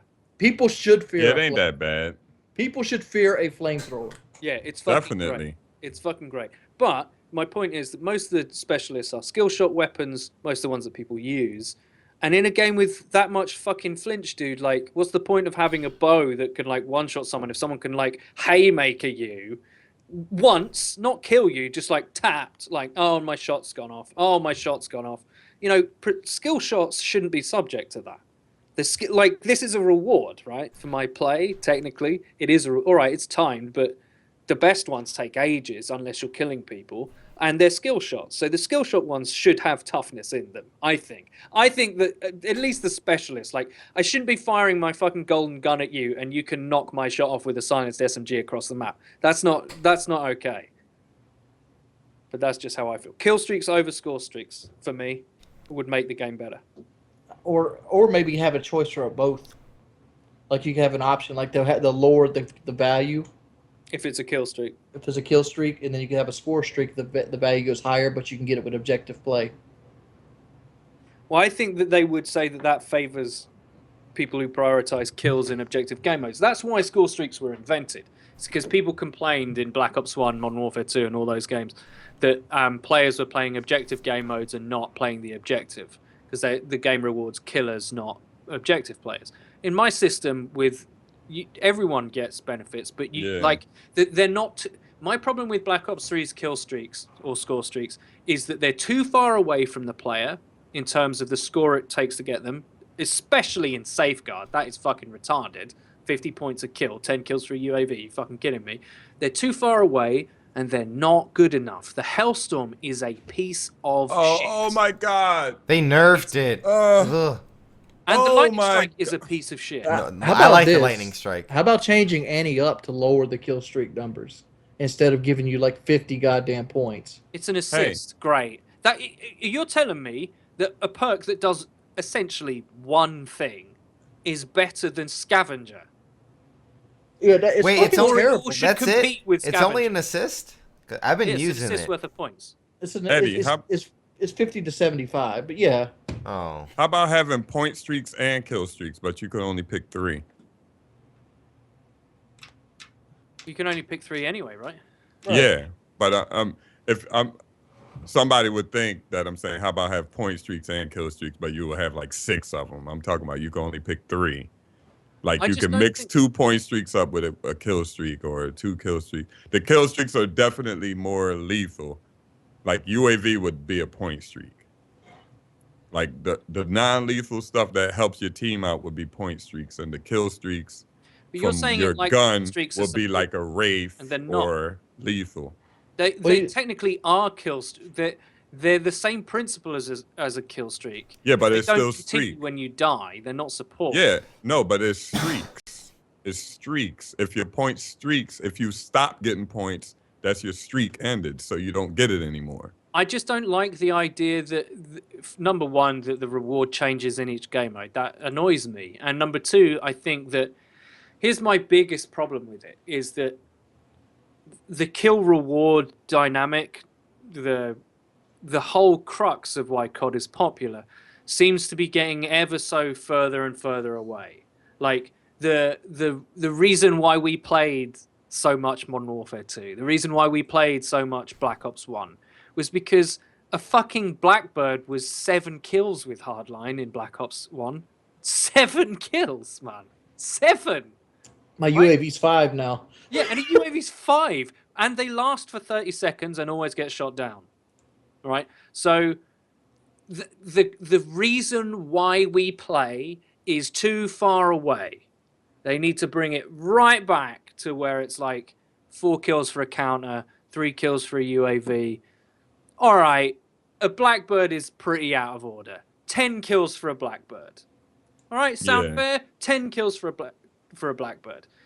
Like a Wraith, 7 kills. Please, for God's sake, make this the game that we all got addicted to. Right? I'm playing this game and enjoying it, but I'm not addicted to it. I can take it or leave it. It makes me salty sometimes, and I put it down. Even though Modern Warfare 2 drove me fucking crazy, I never put it down. Because I always believed, just like every other person, this next game, I'm getting my chopper gunner. Right? And that's the core of why COD is fun. And it just feels like it's a little bit too far away right now. Eddie, how about if they keep it the same, right? What if they don't even listen to you and keep it the same? How about let the streaks do something? How about let them kill people? Powerful. Yeah, I agree with that. You know what I mean? How about let them fucking kill people? I want to say I think the value in this game is the sentry gun and the guardian. I'm gonna bring back to Wings Point with the 3-lane with the maps. You get a sentry gun there, you get a guardian, and that if you get caught off guard, that's very powerful. And I don't know. I like playing the objective a little bit more. And you guys talking about kill streaks and score streaks. Yes, they should be obtainable, but I think maybe they're trying to make Call of Duty just like competitive and a complete waste of time. Waste of time, and I'll tell you why. Because there's infinitely better competitive shooters than COD. This is a game with aim assist that requires at maximum 4 bullets to kill. What's a competitive game on COD that's like, or a competitive game on console? I just think it's fucked up. Lightning Strike was 650 and Black Ops 2 is 800 in Black Ops 3. Well, it sucks worse. No, it's a specialist. I'm not gonna lie. The no, it doesn't. Wait, better than Advanced Warfare. Did you see the graphical X that they put on the new overlay? It's sick, bruh. Yeah, it looks sick. It takes too long.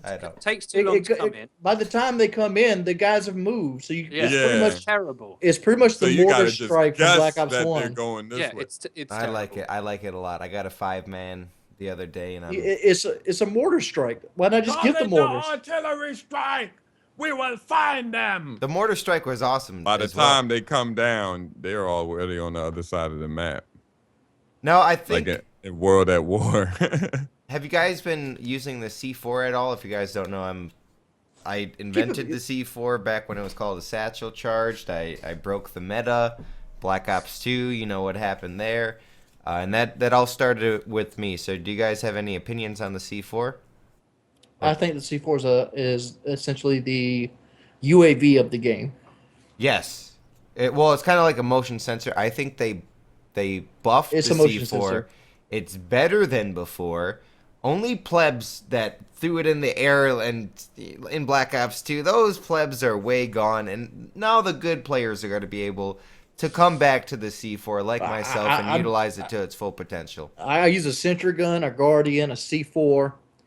and then I'll throw the C4 shot one kill. area. I put the sentry gun and guardian somewhere else, and I'll use my hive gun to put the hives on 6 different places.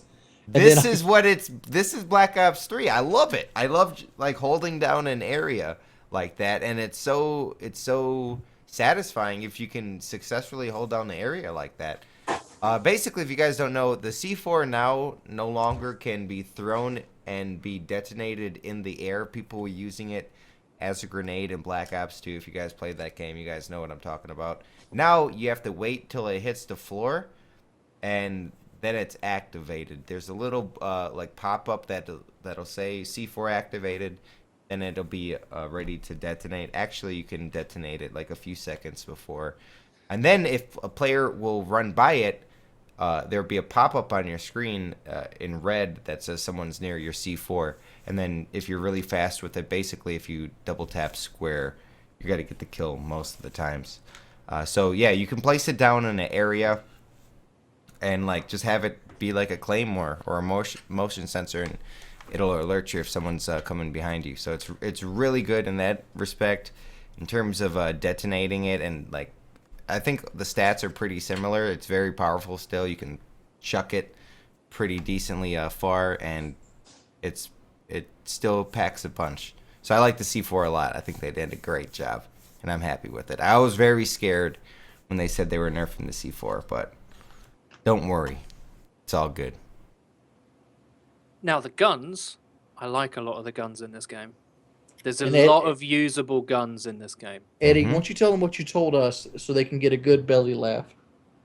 I was just before I was playing the show, just before I did the show. I'm not an AR player. Let me just clarify that. I'm an SMG player, and I can be, when not on stream and concentrating on the game, a fairly decent player.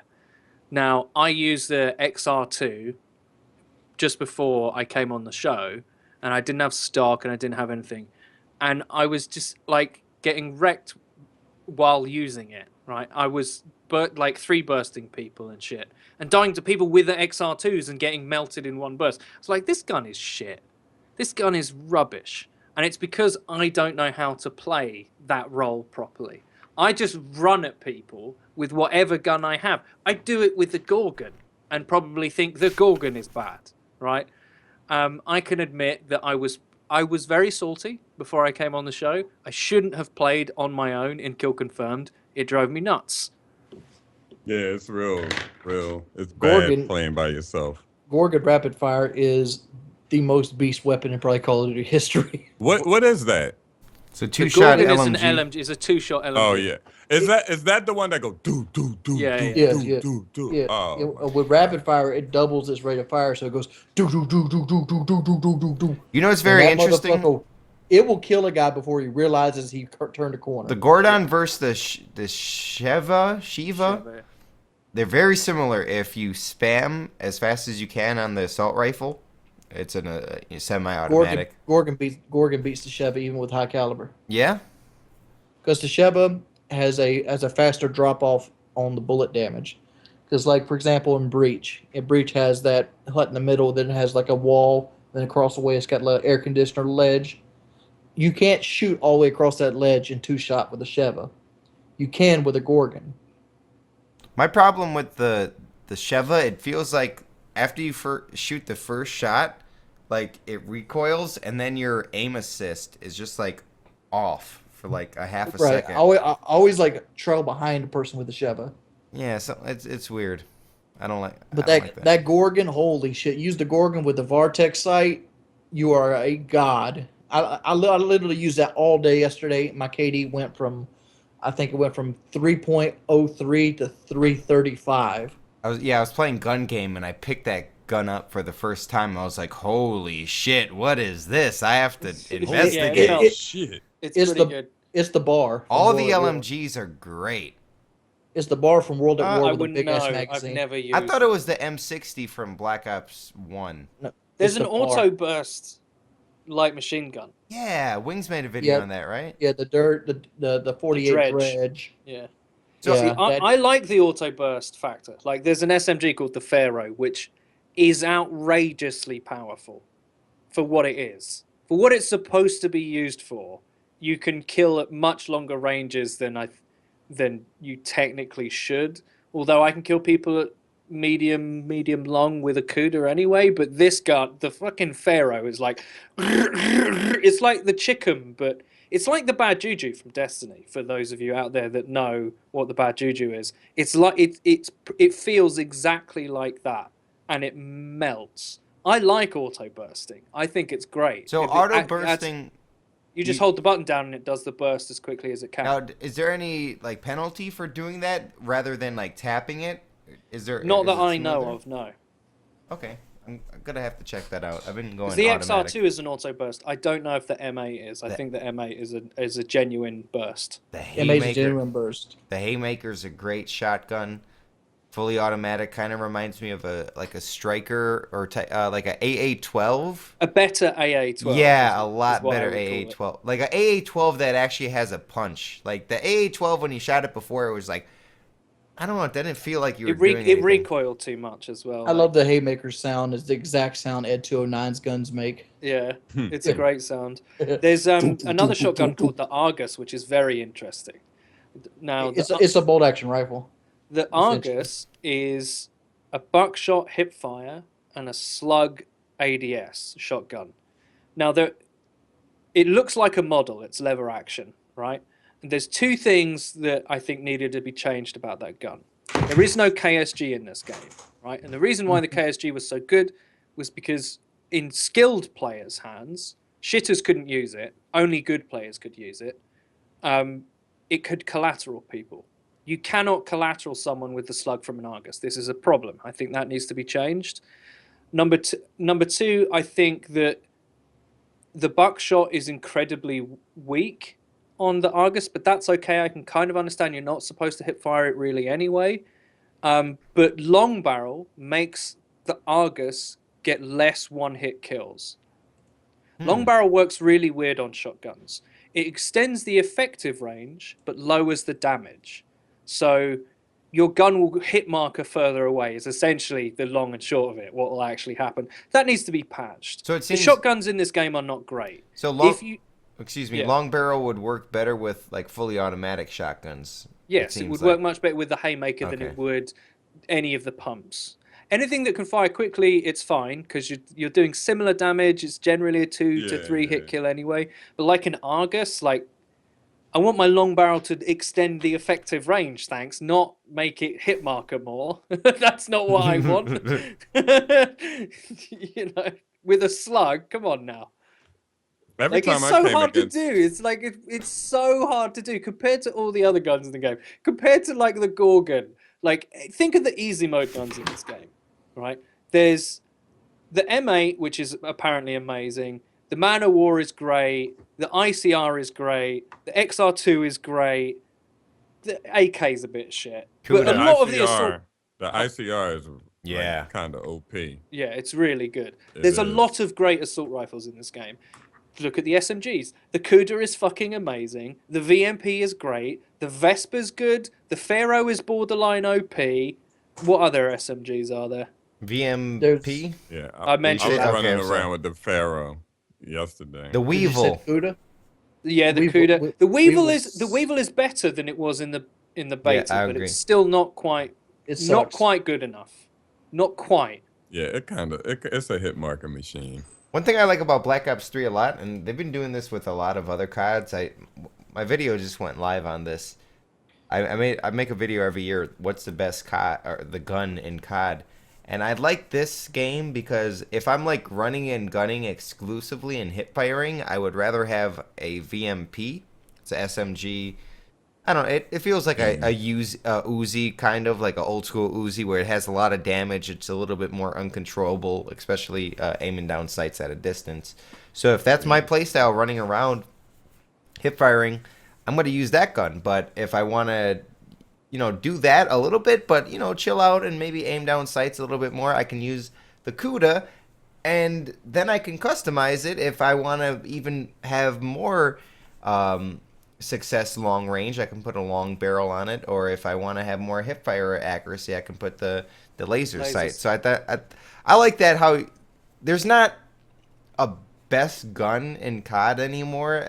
In Advanced Warfare, there was, I think, with the BALs and The ASM. it There was a gun that dominated the tier that it was in, definitely. Like that, and the other tiers were generally useless. The snipers generally useless. The shotguns generally useless.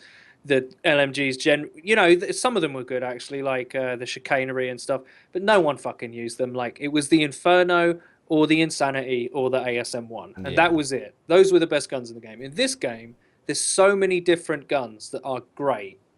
Like I heard from the devs, apparently this was on the race live stream, that they said they wanted every gun to be kind of OP, and I was like, finally they Modern get Warfare 2, baby. finally Yep. you get it. You Infinity understand. War games.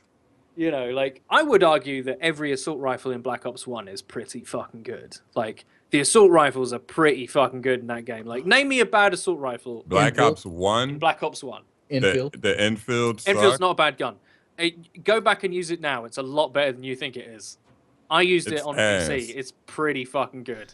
I hate the infield because and I don't know, it just has that recoil It where it's is. like shoots and then one bullet will go off into the middle of It nowhere. also has that stupid sound that. And the sound. Oh, yeah. It's the I was sound. just about to say, This and is the why you think the sound. gun's shit, but actually killing people, it's not. Now, isn't It's it a not- British gun? It's is the a L86 British gun. Enfield, yeah. Yeah, it it is a should- British. Fucking He's trying bullshit. to- Which is why it's Oh, ACOG yeah. size. Yeah, but try and tell me that the L96 isn't the coolest sniper in COD history, because it is. M4 Black Ops 1 ACOG. bolt action is the coolest gun. M4 I ACOG? got sniped in Black Ops 3. The coolest sniper rifle Call of Duty history is the PTRS. No, Yeah. Black Ops No, 1 the L96. Modern Warfare 2, the bolt action one. The No, the intervention. Nah. PTRS tore people apart. Like literally, arms and legs would come off, guts would fall out. L96 is the PTRS. coolest gun in COD history. No, it's either the I'm going to make a M40A3. video about this, about guns that I would love to see in an antique pack that came out, like a tray. All right, let's That do would this be game. cool if they did that. Yeah, let's do, because it's set in the future. They're like antiques, right? They're like legendary antique weapons from like centuries ago. And you got 5 guns, and they have to be Treyarch guns. And I want your 5 previous Treyarch guns to come back in this game, because I've got my list. The let's DP28. DP28 is the first one I was Yep. going to say. Fucking love that. I would gun. like the Galil from Black Ops 1. Yeah. So that's 2. Oh, the Gilio's great. I love the Galil. I like the Scorpion. Ugh. Akimbo. From Black Ops, from what game? Black Black Ops 1. Wings is smart. Ew. I didn't know Wings was that smart. What the hell? You can have weapons from Black Ops 2 as well. Yeah. Black Ops 1 and Black Ops 2. to make it Ew, back. Scorpion. No, Akimbo. It would be so fun on this map. Yeah, They are a lot of yes. fun, Akimbo, I have to say. It's fun using Akimbo Scorpions. How many can we pick? 5. I mean, part of me wants the AK-74U. Okay. In this world, you can have pre-patch or post-patch. You'd obviously take pre-patch. I love the AK-74U. I love that as a submachine gun. It looks great in Black Ops 1 as well. It does look great. And the animation's really cool. Yeah, it's good iron sights. So AK-74U, the weird World at War gun that you said, something DP. 28. The DP-28, the dinner plate 28. DP dinner plate. Oh, is that the dinner plate gun? Yeah, the Enterprise gun. Yeah. Okay, so that, the AK-74U, the Galil, and the Scorpion. You've got one more, Wings. Part of me wants to say the Browning 1919. Wings is incredible at this. Yeah. Your list is very different to mine, I have to say. I think I like Wings. I want the like the wash towel around the barrel too, where they're holding it to protect their hand. Isn't the STG in World at War? Yeah. It's like an assault rifle. The Yeah, only good STG one. before. Okay, I'm going to give you mine now, and this will trigger the hell out of you. Number 1, most important, has to be in the game. You're supposed to go last because All right, you like I'll go brought last. it You up. guys go first. You guys go first. Like, What's your 5? you know, you're supposed to be like, boom, motherfucker. I bought it I know up. you won't like my choices. That's the thing. Oh, okay. I'll go. I only got 4 though. I got the Galil, the MSMC, the AK from Blaps 1, Yes. the STG from World at War, and the AN94 2 from AK. Blocks 2. Interesting. Those are Yeah, I very love good AKs too. That's me, AK. I'm surprised nobody going for the old MP40. Those are I great. was gonna name that, but Like my number 6 would be in the Type 100 though, with the side magazine. I always loved that. yeah. I like Drive's AKs. Those are some of my favorites. I like Wing's answers because he's incorporating LMGs, which are very good in this game, and I think that's because there's a lack of movement penalty in this game. You're just so agile. But mine, I have to go Akimbo Scorpions. I love them. It's my favorite thing to do ever in Black Ops 1, so Wings got me there. I want to bring back the crossbow and ballistic knife just because there needs to be something there. There's really nothing. There's a tomahawk and the combat knife. Those are booty. Those are trash. I love the special weapons. I love going unorthodox. And then I want to bring it back to World at War. I want a iron sight Mosin Nagant with a bayonet on it. I got one of those. You do? God damn, that was a good gun. You do? Yeah, it destroyed the fuck out of that TV. Did you not see the video? And I have one more. Good thing I didn't show the patented teeth remover they have on those. One more. I don't know. I can't think. That's all for me. Uh-oh, now the best list in the world. Yeah, well, these are, you can tell a lot about a player by their favorite guns. Number one and single most important, okay, it's the L96 from Black Ops 1. Right? Okay. With the That was a good gun. with the a crappy very hit specific section. stipulation with the variable zoom, because the model looked better with the smaller scope than the oversized one in Black Ops 1. So Black Ops 1 variable zoom L96. Number two, the Black Ops 2 KSG, absolutely deserves a place in a game like this. KSG. One of my favorite guns in COD history.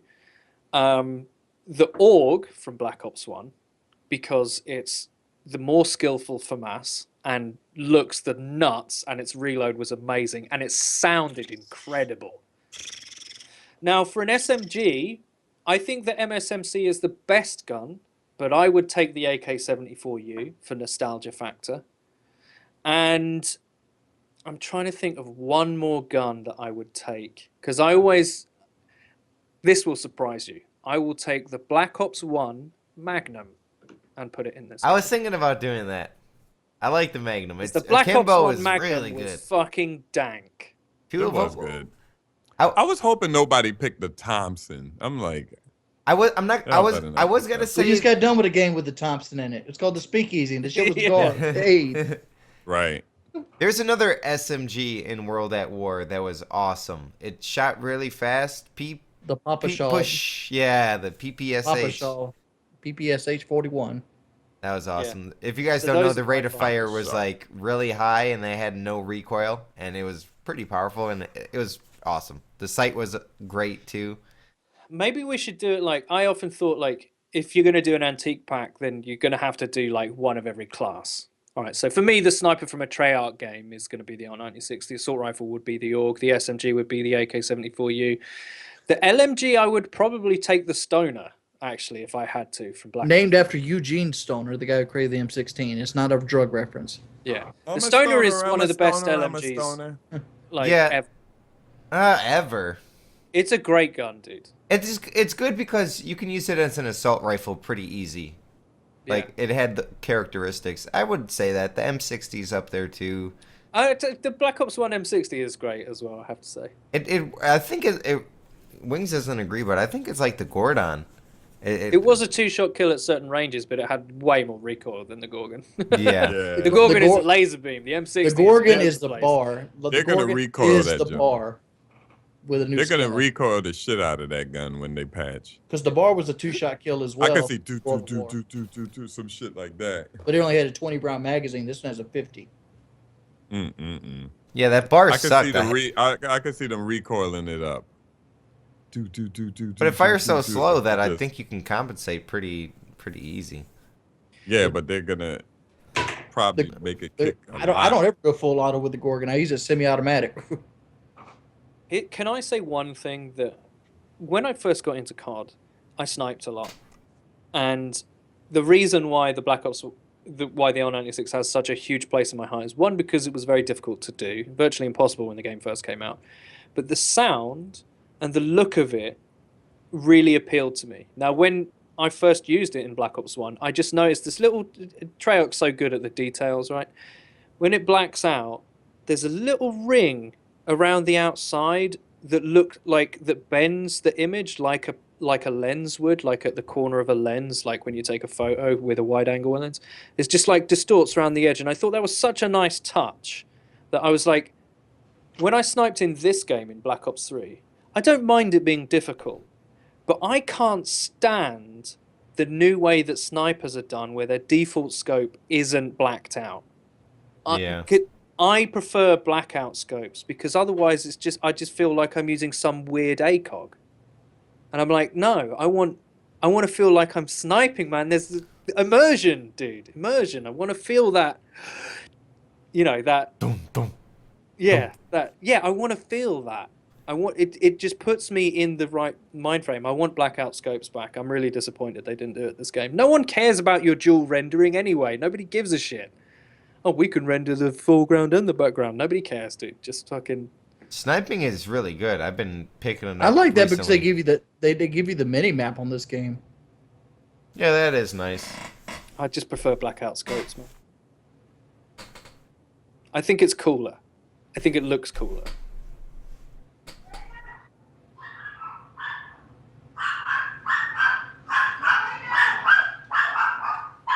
That's a dog fight? Like, Yeah, they were going crazy just now.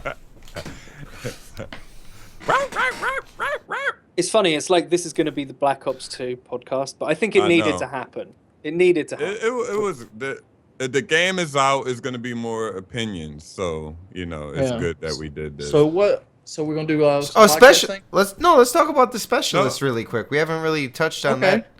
I mean, as you guys said, I've been playing with the Purifier. It's a flamethrower that's range is incredible.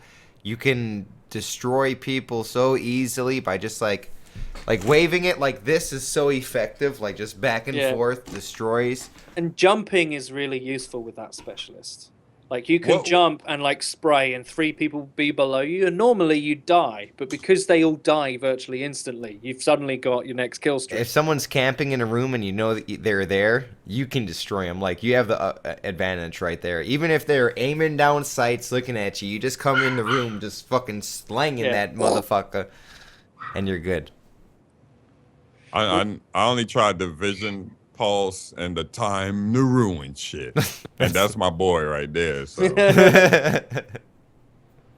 Superior did you fuck. see? You might have Oh seen my it that God. that David Vonha retweeted someone getting an 8-man with the gravity spikes. That's my friend. That's Item. That's his. He did that. He did it right. If you haven't seen this clip, right, it's incredible, right. Basically, it's at the end of a Safeguard game, and he's an attacker, right, and he goes to a flag on the map that I don't like. What's it called again? This is Breach. Breach. And he does this gravity spike right at the end. They're defending, and the robot is down right near the point.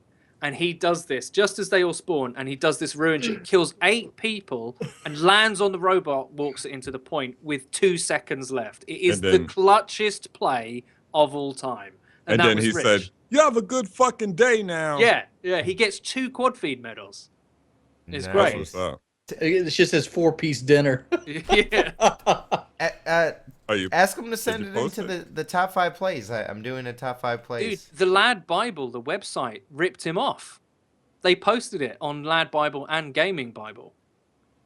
Yeah, I don't like. Yeah. I don't like when people do that and don't credit. Yeah, someone else sent the clip in, and they credited him, not Rich. I'm scared of doing that because I do top 5 plays every year.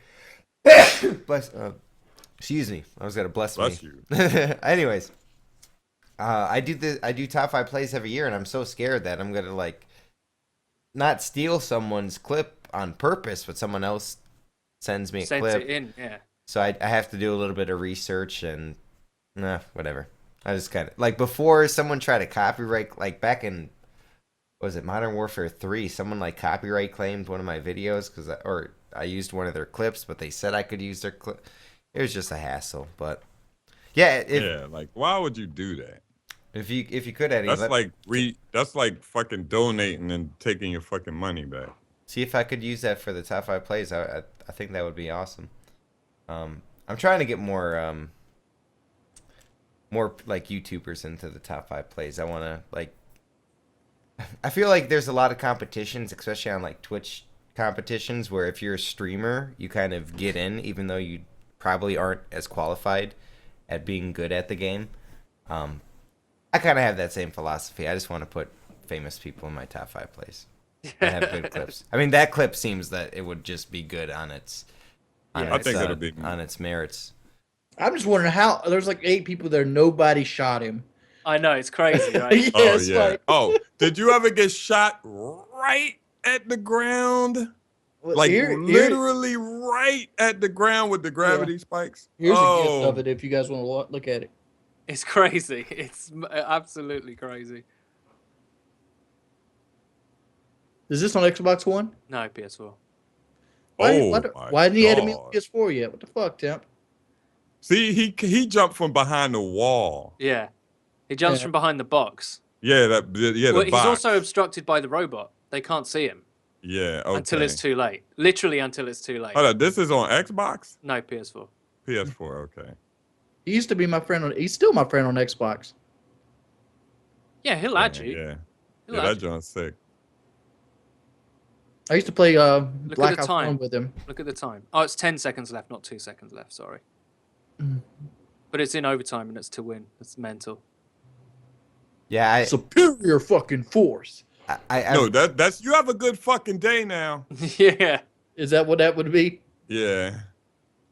I don't like the end. Like the end, they always one shot, one kill, back to boot camp. All like And then- There's multiple ones. And then Yes. you pick out it'd be no gun on the back. It's clearly no gun on the bitch back. She talking about time is over or some shit. And then she goes, "Oh yeah, I got a gun." Yeah, like a massive AK or something. One Like thing- they're done talking, then they say, "Oh shit."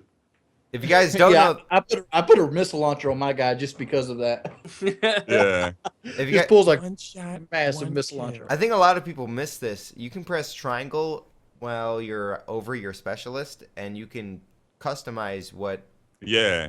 weapon they pull Uh-huh. out at the end. I have a knife yeah. with the assassin one, the Spectre. I don't know how you pronounce it. Now that is a very underrated specialist. It's the one that's like It's commando, basically. yeah, commando. You have like 2 daggers, lightsaber like daggers. Predator gauntlets. You have Yeah. Predator gauntlets. So one thing in free for all or any game type, I think you get 2 kills and you get the Ripper, which it comes really fast. I think I had the perk that you access it a little bit faster. I think it's 2 kills, 2.5 kills. You get the Ripper, and it recycles so quickly that you basically always have it. I think if you use it and only use it once, it respawns really quick, unlike other specialists. Eddie said, you get auto like aim commando launch onto people, and it saved me so many times. And there's a clip that I had, fucking theater mode keeps fucking up, but basically I run into like a room and there's 3 people there, and I just spam R1 and L1 3 times, and I just rip like 3 people instantly. It's a really good score streak, underused.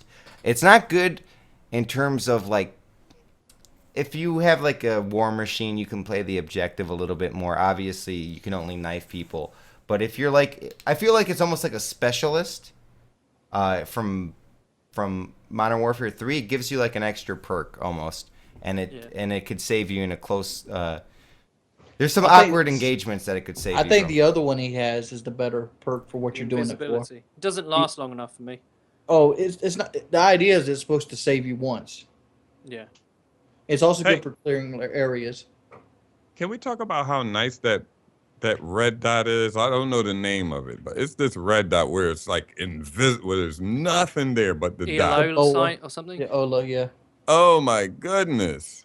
Is that the one on the CUDA, the default CUDA? It's on all I of them. think It's the everything last has site it. you unlock for Okay. most. It's so good. Yeah. And by I the way, love it. guys, if you're leveling up, use that default CUDA. You get 5 attachments, a smoke grenade, which is very it's not gonna get you kills, but it'll save you. It'll help you out if you use it tactically, and if you use it to advance. Like if you can't push up on an area, like there's so many times where I'm like running out and I try to jump into an area, or I just run out there blindly and I die. I just pop a smoke grenade and you can just go right through there, flank them really good, and catch people off guard. It's very good. I can't praise the smoke grenade enough in this game. I think it's very useful. Shall we do some Patreons? Yes.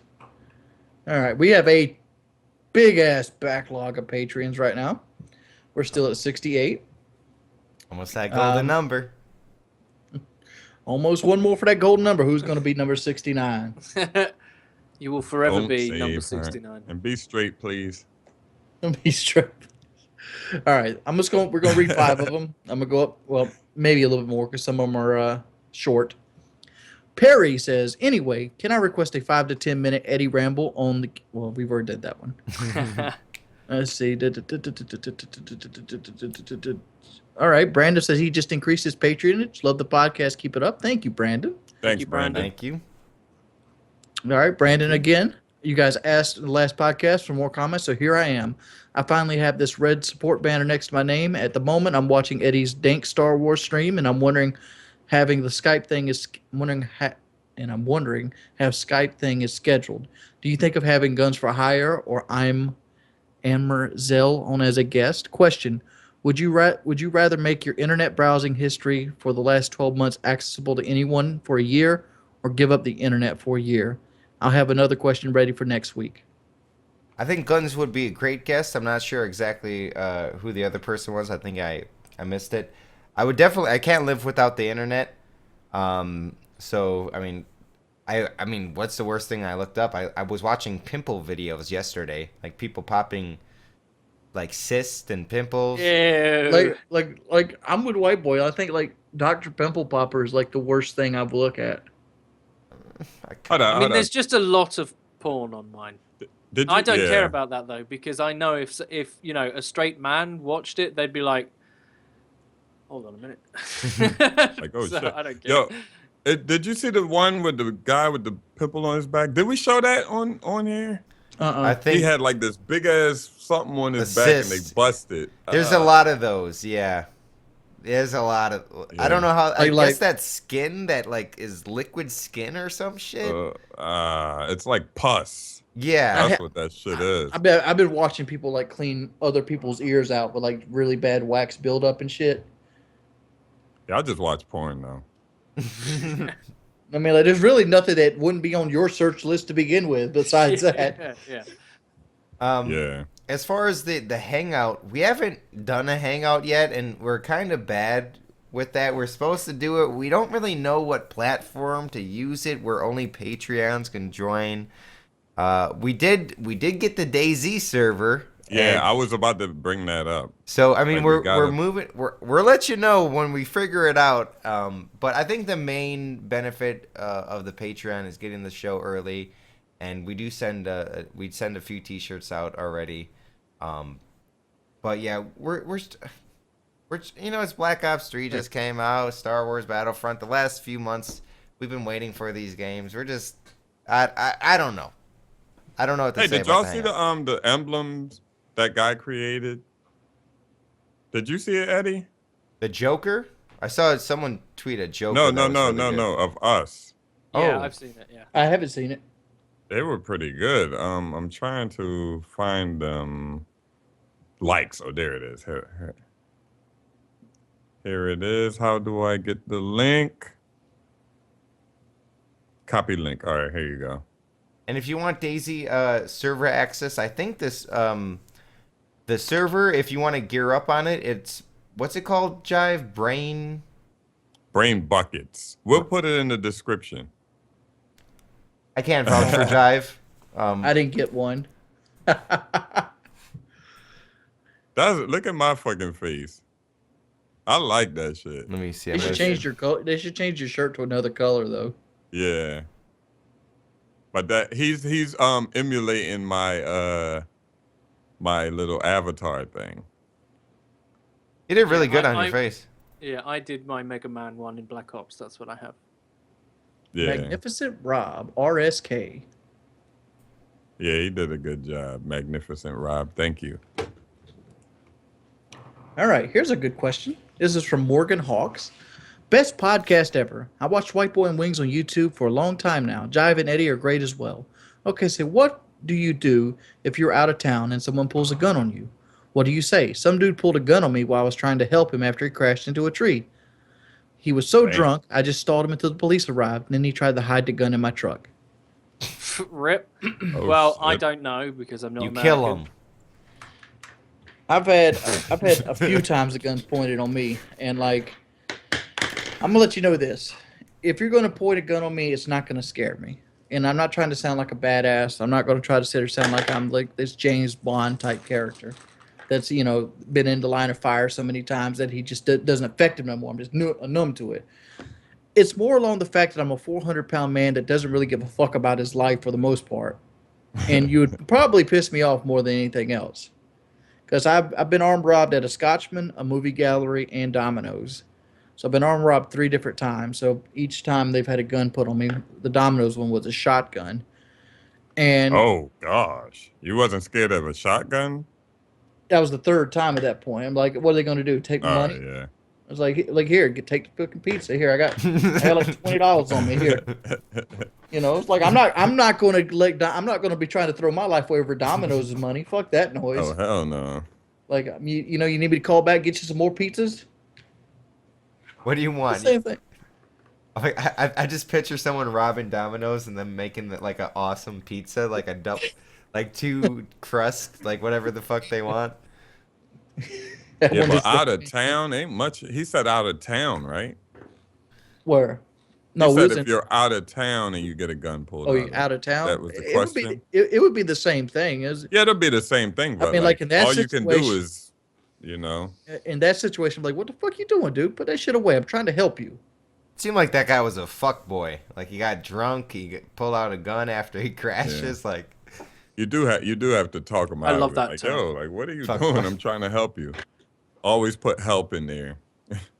And then when the cops come, then he stash it in your truck. Yo, this guy just I'll be pulled a ratting gun. that motherfucker out. I'll be like, that bitch right there threw a Hell gun yeah! This is right one. in the bed. This is one situation where they can't call you a snitch. That's just bullshit. I mean, he That's pointed gun at bullshit. me, and then he want to hide it in my vehicle.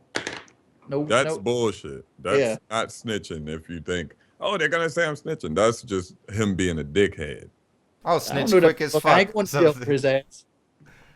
like something like that Yeah. happened. Like snitching. That's not snitching. Like I Fuck wonder no, that what is snitching. That what if like I don't know some kids are like Snitch. This is snitching. This is snitching. Me and Wings robbed a bank. Wings get away, and I tell on Wings. That's snitching. Yeah, snitching This- is when you're both involved in a Okay. crime and you give someone up. This is not snitching. Me and Wings robs a bank. I tell Wings, we make it clear, we not killing nobody. We not killing nobody. We're just gonna rob the bank and leave. Me and Wings rob this bank. Wings kills 3 people. And then I get caught. I'm telling that Wings killed these 3 people. Yeah. now what if it's That's just dumb shit. so what if it's not involving you and something is bad that it's like happening to you? Like what if the music is too loud next door? Yeah, what if Like, what is if, that Well, snitching? it depends, because like my example of snitching was going to be like, say you see a drug deal go down at on the stoop of your apartment, and you walk up, and the cop comes up and says, "Hey, you see a drug deal?" My answer is no. I ain't seen nothing. Yeah. If you tell, that's kind of snitching. Say a little girl gets shot. That's not snitching. A little innocent girl gets shot from y'all being dickheads shooting at each other. This dickhead did it. That's just hey, You can't just be like, "No, I ain't saying nothing," and then you're not gonna do nothing about it. Like if a little girl gets shot, and then you're gonna go and kill the guy who shot the little girl, although this is condoning violence. Hey, that's fine for not snitching because you're gonna go and handle that. But if you're not gonna do nothing about it in the first place anyway, you might as well just tell, like, It's not snitching if a motherfucker's trying to blame you a la carte. Oh, definitely. If Like if somebody's he trying to robs a blame store and you, he looks like you and he goes, "Nah, that was that dude over there." Hell no. oh yeah. If somebody's blaming you for somebody else shit, nah, that's not snitching either. That's not stitching. But like, I don't know. I would probably just get upset. And like, it pisses me off when somebody will go to that level, I especially did a when. video about that. What's snitching, some shit like that.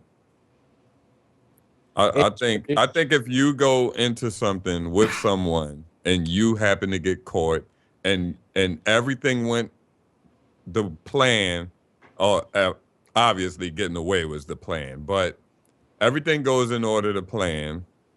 Did I say that right? Yeah. Everything goes in order with the plan, and you just happen to get caught, and you tell that's snitching. Oh, Wings got away, man. Fuck that. That motherfucker weighed 200 more pounds than me. He got away, man. I'm telling. Like, like it My had to God, be a might give me setup. like 3 months less. Had to been a setup, man. They're gonna plea bargain with you regardless. Yeah, definitely. Definitely. And if it's a federal crime, you can um they they ask you to get a conviction.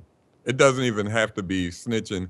It's so bad right now that they want anybody convicted. It's so bad that, say, white boy sells drugs on 54th and Woodland Avenue, and I live 60th and Woodland Avenue, and I get caught because I was trying to rob Wing's house, and he lived on 61st and Woodland Avenue. They bring me in, and I could snitch on white boy for selling drugs down there, and if they catch him and convict him, bam, I'm off of my little charge. They just want a fucking conviction. Well, you're not off. They'll hit you with something. Oh yeah, yeah, yeah. Times they'll hit you with like community service. They'll Yeah, put you they'll on hit me with probate. something. I'm not 100%. Probation officers are full of fucking shit. If you don't know what a probation officer is, it's unreasonable that they have these things. You take a person that goes to jail or a person that's done something. Let's say stealing. Why do people normally steal? Well, because they don't have something and they want it. They Yeah. need either food or they want to get Christmas for the little girl. People don't steal just to steal usually. Very rarely is stealing something people do for fun. So what Uh-huh. you do is you take a person that already is probably living below poverty means, then you take them to prison. They get fired from the job, and when they do get out from prison, they have to pay somebody to make sure they don't leave the state and they're not on drugs. Oh, sorry. And it's like $250 a fucking week or something like that.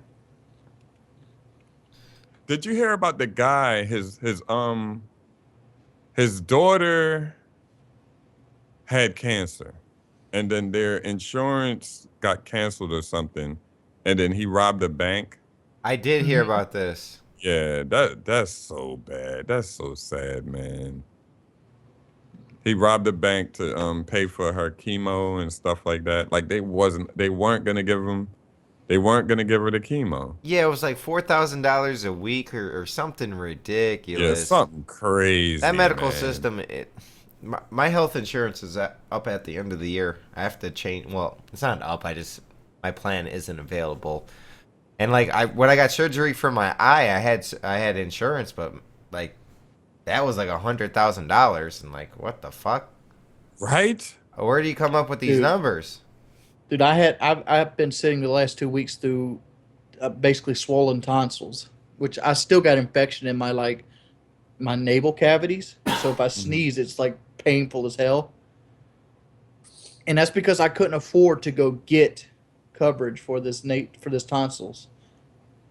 And it's like, oh my That's lord. sad, man. I just don't understand. We live in a country where owning a firearm is a right, but access to adequate health care isn't. Like, what do Crazy. you do if you're sick? You just die, or like you just look That's for exactly what you someone do. someone to help you out? Like, I know my mom when she had breast cancer, she didn't have insurance, or it didn't pay, or it didn't cover, and there was something that covered it, like a Susan G. whatever Coleman. There was some kind of fund like that helped my mom Yeah. out a lot. And if she didn't have that, I don't know what she would have done. Like fucking start eating fucking potato roots and shit, and like praying. That Well, was you can just you can always go. You can always use the 1986 Medical Care Act, which allows you to go into emergency room and request something. And then they'll start billing you. But eventually, you'll get to the point where they'll assign you what you call a hospice. A hospice is essentially like a death service. Like, look, stop coming back. There's nothing we can do for you that's financially feasible. We only can keep you here alive till this certain amount of time. You're going to die. Here's a nurse that will keep you, comfortable until you do die. Yeah. That shit is fucking crazy to me. It's outrageous. And it's not even like they're not even giving you any mushrooms or some LSD. They're giving you a fucking sponge bath and a fucking hot pillow, or like Yeah. I don't know. I could be a lot. I remember I went to the hospital one time and they literally gave me like some 500 milligrams, like, and was like, all right. Yeah, ibuprofen. There you go. And then the bill was like $150. I went to the hospital with Shalene one time, and luckily I didn't sign my name to it because I'm not stupid. But Damn. she just had a spinal tap up at MUSCMC. She had a thing called pseudotumor cerebri. That bill by itself was $274,000. And that was from a college that lets doctors practice on people. That's the low end college. So we go to the hospital because she was feeling bad, and it was like really late at night, like 3 a.m. So we go to the emergency room. They give her a shot of morphine, and they tell her to sleep 3 hours in one of the rooms, or they give her let her sleep 3 hours in one of the emergency room, like little side setup rooms, and like that costs something like $1,500 for a shot of morphine and a place to sleep for 3 hours. Wow. And like you see this right here. This is stuff I'm doing. This is an antibiotic I'm getting from somebody else to take for my tonsils because I'm too scared to go to the doctor because I'm afraid it's going to wipe me out. How about the ambulance ride? Is it $1,500 It, where you? it's expensive. Let me check what it is. Yeah, it's $1,500 here. Like, is that just a supply and demand type thing where they just say, "Oh, you need medical attention"? No, it's because they own the monopoly on the service, so they can charge whatever they want. In South Carolina, it's $800 per 5 miles. Damn. It's fucking outrageous. I'm sorry. I know we spent the whole podcast talking about fucking Black Ops and other stuff that doesn't really matter, but that is crazy. Do you know how much all of that would cost me? Nothing. Less than $20 probably if Nothing. you had to. Nothing. Nothing. Yeah, that's because your country cares about its civilians. Our country cares about them when they're in a fetus form, but when they're born, they don't give a shit about them. And when they go to vote, they don't give a shit about them. Well, Eddie, doesn't it cost you something? I mean, yeah, we pay a tax, yeah. but I mean, would you rather have like a small tax on your fucking income and never have to worry about that shit? It depends. Like, come on, man, don't fucking tell me like all of that's worth it. It's not. It depends what the tax would be, but yeah, I agree. I mean, White boy, but hold on, you're young right now. I think you're the youngest out of all of us. I hope so. I look the best. I mean, like me, Eddie, and Jive. He looked the best. Especially me. Look at him. He looked the best. There's going to be health complications in our next 10 to 15 years of life. You're going to start getting and developing things because your body is slowly starting to turn itself off. And unless you have grade A, good coverage, and work, and you made proper choices your entire life, you're going to be sentenced to death because you don't live with a silver spoon in your mouth. Yeah, that sucks. I mean, I agree. Like, what's the health consequences of us sitting down for the last 2 hours talking and not really Back, getting up? back Like, pain. I sat down in my chair playing free run for 15 hours straight. Doing shit like that can't be good. And like, There's a vein that runs down the right leg. What's that shit called? that's why I'm up Uh, right now. um, Basically, that vein in your right leg will start acting up, and it'll cause lower back pain. It'll make it so driving the car is a little harder. You'll eventually start having less feeling in your toes. My grandma always taught me to squeeze my toes. Yeah. I don't to get the circulation going. So I always do that. If you're sitting down and you've been listening to the podcast, get up, do some fucking jumping jacks, go stretch. I do push-ups like while I'm streaming sometimes and stuff like that. I don't know. I don't want to get on it. We need Bernie Sanders. Um, it doesn't look like we're going to get Bernie Sanders because everybody's pushing Hillary, and a lot of people are uneducated, and they're going to What go. about what about Jeb Bush? Jeb Bush ain't gonna have no. Jeb Bush ain't gonna be in near the nomination, dude. I can tell you, I really can't believe Jeb Bush isn't one of those boys they trying to really push. That they did rhyme. try to really push him, but like George Bush did such a terrible job that you got to understand the second term George Bush got, they had to have the Supreme Court overrule the votes to put him in. Because Yeah, Al they Gore won. definitely cheated that shit. No, Al Gore. I'm sorry. Al Gore Al won. Gore, yeah, Al Gore definitely. won Florida. It came back after the second and third recount. He won Florida, so he should have been president. But the fact is, the Supreme Court's decision trumps that. So, like, first vote counts. Bush is in. Outrageous. That's very sad. Like every time a Bush has been in office, they've only had one term, except George W. Bush, and that's because of the Supreme Court on the second time. And like, it's not like Obama. It's like Obama got majoritarily pushed in. He killed Romney, he killed McCain. That You guy. know, it's not like you were like, oh, let's recount the fucking votes. It's like, oh shit. He'd get elected again if he could stand. I think he would. I think he would too. I love the Obama What- now what- than I love the Obama to win in the White House. What the fuck is white boy doing? He's I'm standing I'm up. feeling powerful. It looks He's like looking- you're like sitting Indian style with a robe on. I think White I'm boy should have free- been. White boy should have been the reject guy for like Halloween. No, fuck that guy. Yeah, that would have been cool. Even if you get one lucky shot, I will end you. Those hives are deadly. There's a video. Well, I was recording, and a hive took off my fucking leg somehow. Oh does. yeah, They hive eat is you up. annoying. It's Gotta annoying. hit the motherfuckers with the Wu-Tang, son, the liquid swords. They just come in there and, Killer bees. and then leave the room. As much And then as you're I like, love, as much as I love sitting here talking to you guys, I desperately need a piss. So, Go ahead, Piss. We'll finish this up. Well, Are we going to do one more Patreon? And Yeah, then, let's do a few more Patreons. We missed last week, and they've been All right, let's supporting us. do Mitch. big Let's do time. Mitchell Bray. You can This pee is a if you quick want, question Eddie. for White Boy. I've realized myself. I've been getting a lot of certain CS:GO websites. All my skins, I've been buying and more items. Let me reread this. This is a quick question for White Boy. I have realized with myself, I have been getting a lot on certain CS:GO websites, all my skins, then buying more items to try to keep winning. What are ways for me to do this, like you do, tactics-wise, or ways just that you know that draws the line? Actually, this can go out to all of you guys. Love the show. I'm Hick Tim. Thanks for watching. He wants to know, Thanks, Tim. basically, what's the best way to buy and gamble items and try to maximize your money? Okay, the best way to do that, there's a website called opskins.com. Not affiliated with them in any sorts. I'm talking to some gambling sites, and I might work some deals out with them. But anyways, OP Skins, you can put real money on through PayPal, I think, or through credit card.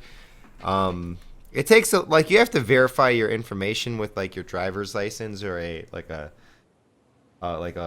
electricity bill or something like that. But after that, it's very simple. You can deposit whatever, and I would just buy like whatever's the best value. Buy it. There's some knives that you can buy for $300 that bet for $600. You just have to do a little research. What I would do is go to like Skin Arena. That's the gambling website that I play on most of the time. Look at the recent games and what items went for what price, and basically you can expect to get it on OP skins for 50 to 75% of the actual price on Skin Arena, the gambling website. So just see like if you can find a good whatever the best deal there.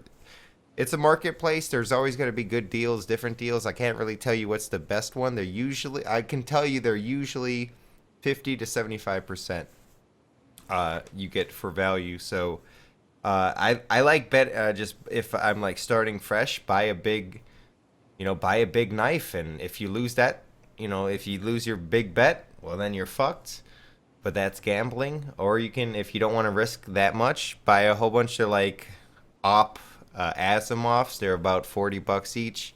You buy them for $30. You get your 75% value right there. And depends what your betting size is. But yeah, that's what I would definitely OP skins I would recommend in whatever gambling site you prefer. I haven't been doing that too much. Yeah.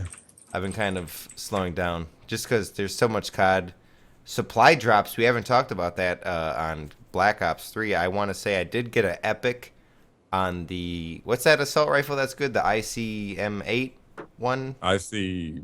ICR. Yeah. Yeah, I got a legendary taunt where the guy goes like this. nice. I think I got that. It's rare. Do you Legendary. do you know the like scale? Is epic the best? I think epic don't is know. the best. So I got an epic. Wouldn't rare be it? Wouldn't rare be the best? No, Rare rare's seems like cheap. Almost. You're guaranteed a rare in the 30 crypto keys, but like I've had more success with like the 10s than I have the 30s. I will agree with that too. I made a video actually kind of saying that. But I got this it reminds me, I haven't seen a skin like this in a while. I guess actually in Advanced Warfare they had them, but basically it's like animated and it's like lightning bolts. You ever see it's like a glass bulb? Like there's like an electric bulb in the middle, and then there's like a glass circle around it, and you can touch it, and like little lightning bolts will come to your finger. Do you know what I'm talking about? I know what you're talking about in real life, right? Yeah, it kind of like And it'd be like, yeah. It's like one of those snow things where you shake up and then the snow be. I have one of those. My mom has one, or it's mine now, but yeah, Oh. I have one in the basement. It's actually, and you can talk, and the lightning bolts will go to your voice. But I got a camo with like lightning bolts all over the place, and it moves. That's really cool, actually. I really like the supply drops. I want to buy them and open them, but I'm gonna leave the Black Ops 3 talk with this. I suck at making gun camo skins, but I am gonna put the word kindness on the side of every one of my weapons, so I can kill your bitch ass with kindness. Aw, I like that. Oh shit.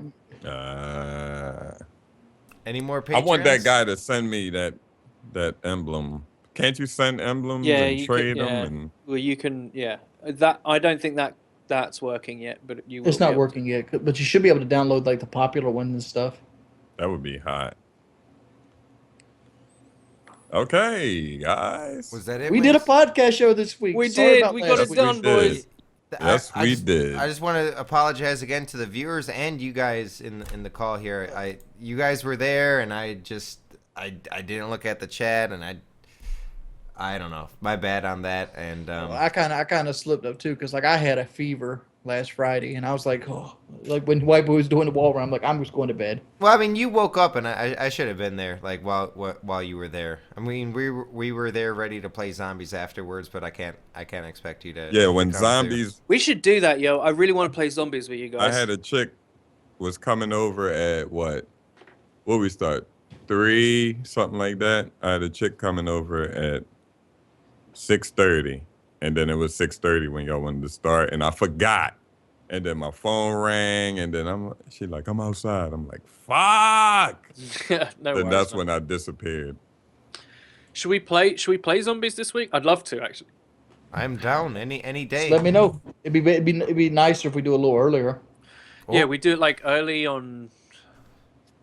Saturday's good for me. Is Saturday okay for anyone else? Let's do Saturday. Maybe I'm not sure. Because like I had plans, but those plans seemed to have backed out, and like those plans might come back. Okay, well, we'll discuss it later in the week. Yeah. Star Wars is coming out, so I'm going deep into that. Ham. That Sweet. shit. Wait, let's Star talk about Wars Star Wars for fucking another. Let's talk about Star Wars for like 30 minutes here. I'm joking. I like doing that. All right, guys. Thank you for watching. This was episode 39. Overlay says 37. What do you got to do? Thank you for watching, and we will see you next week. Bye. See you later. Eee!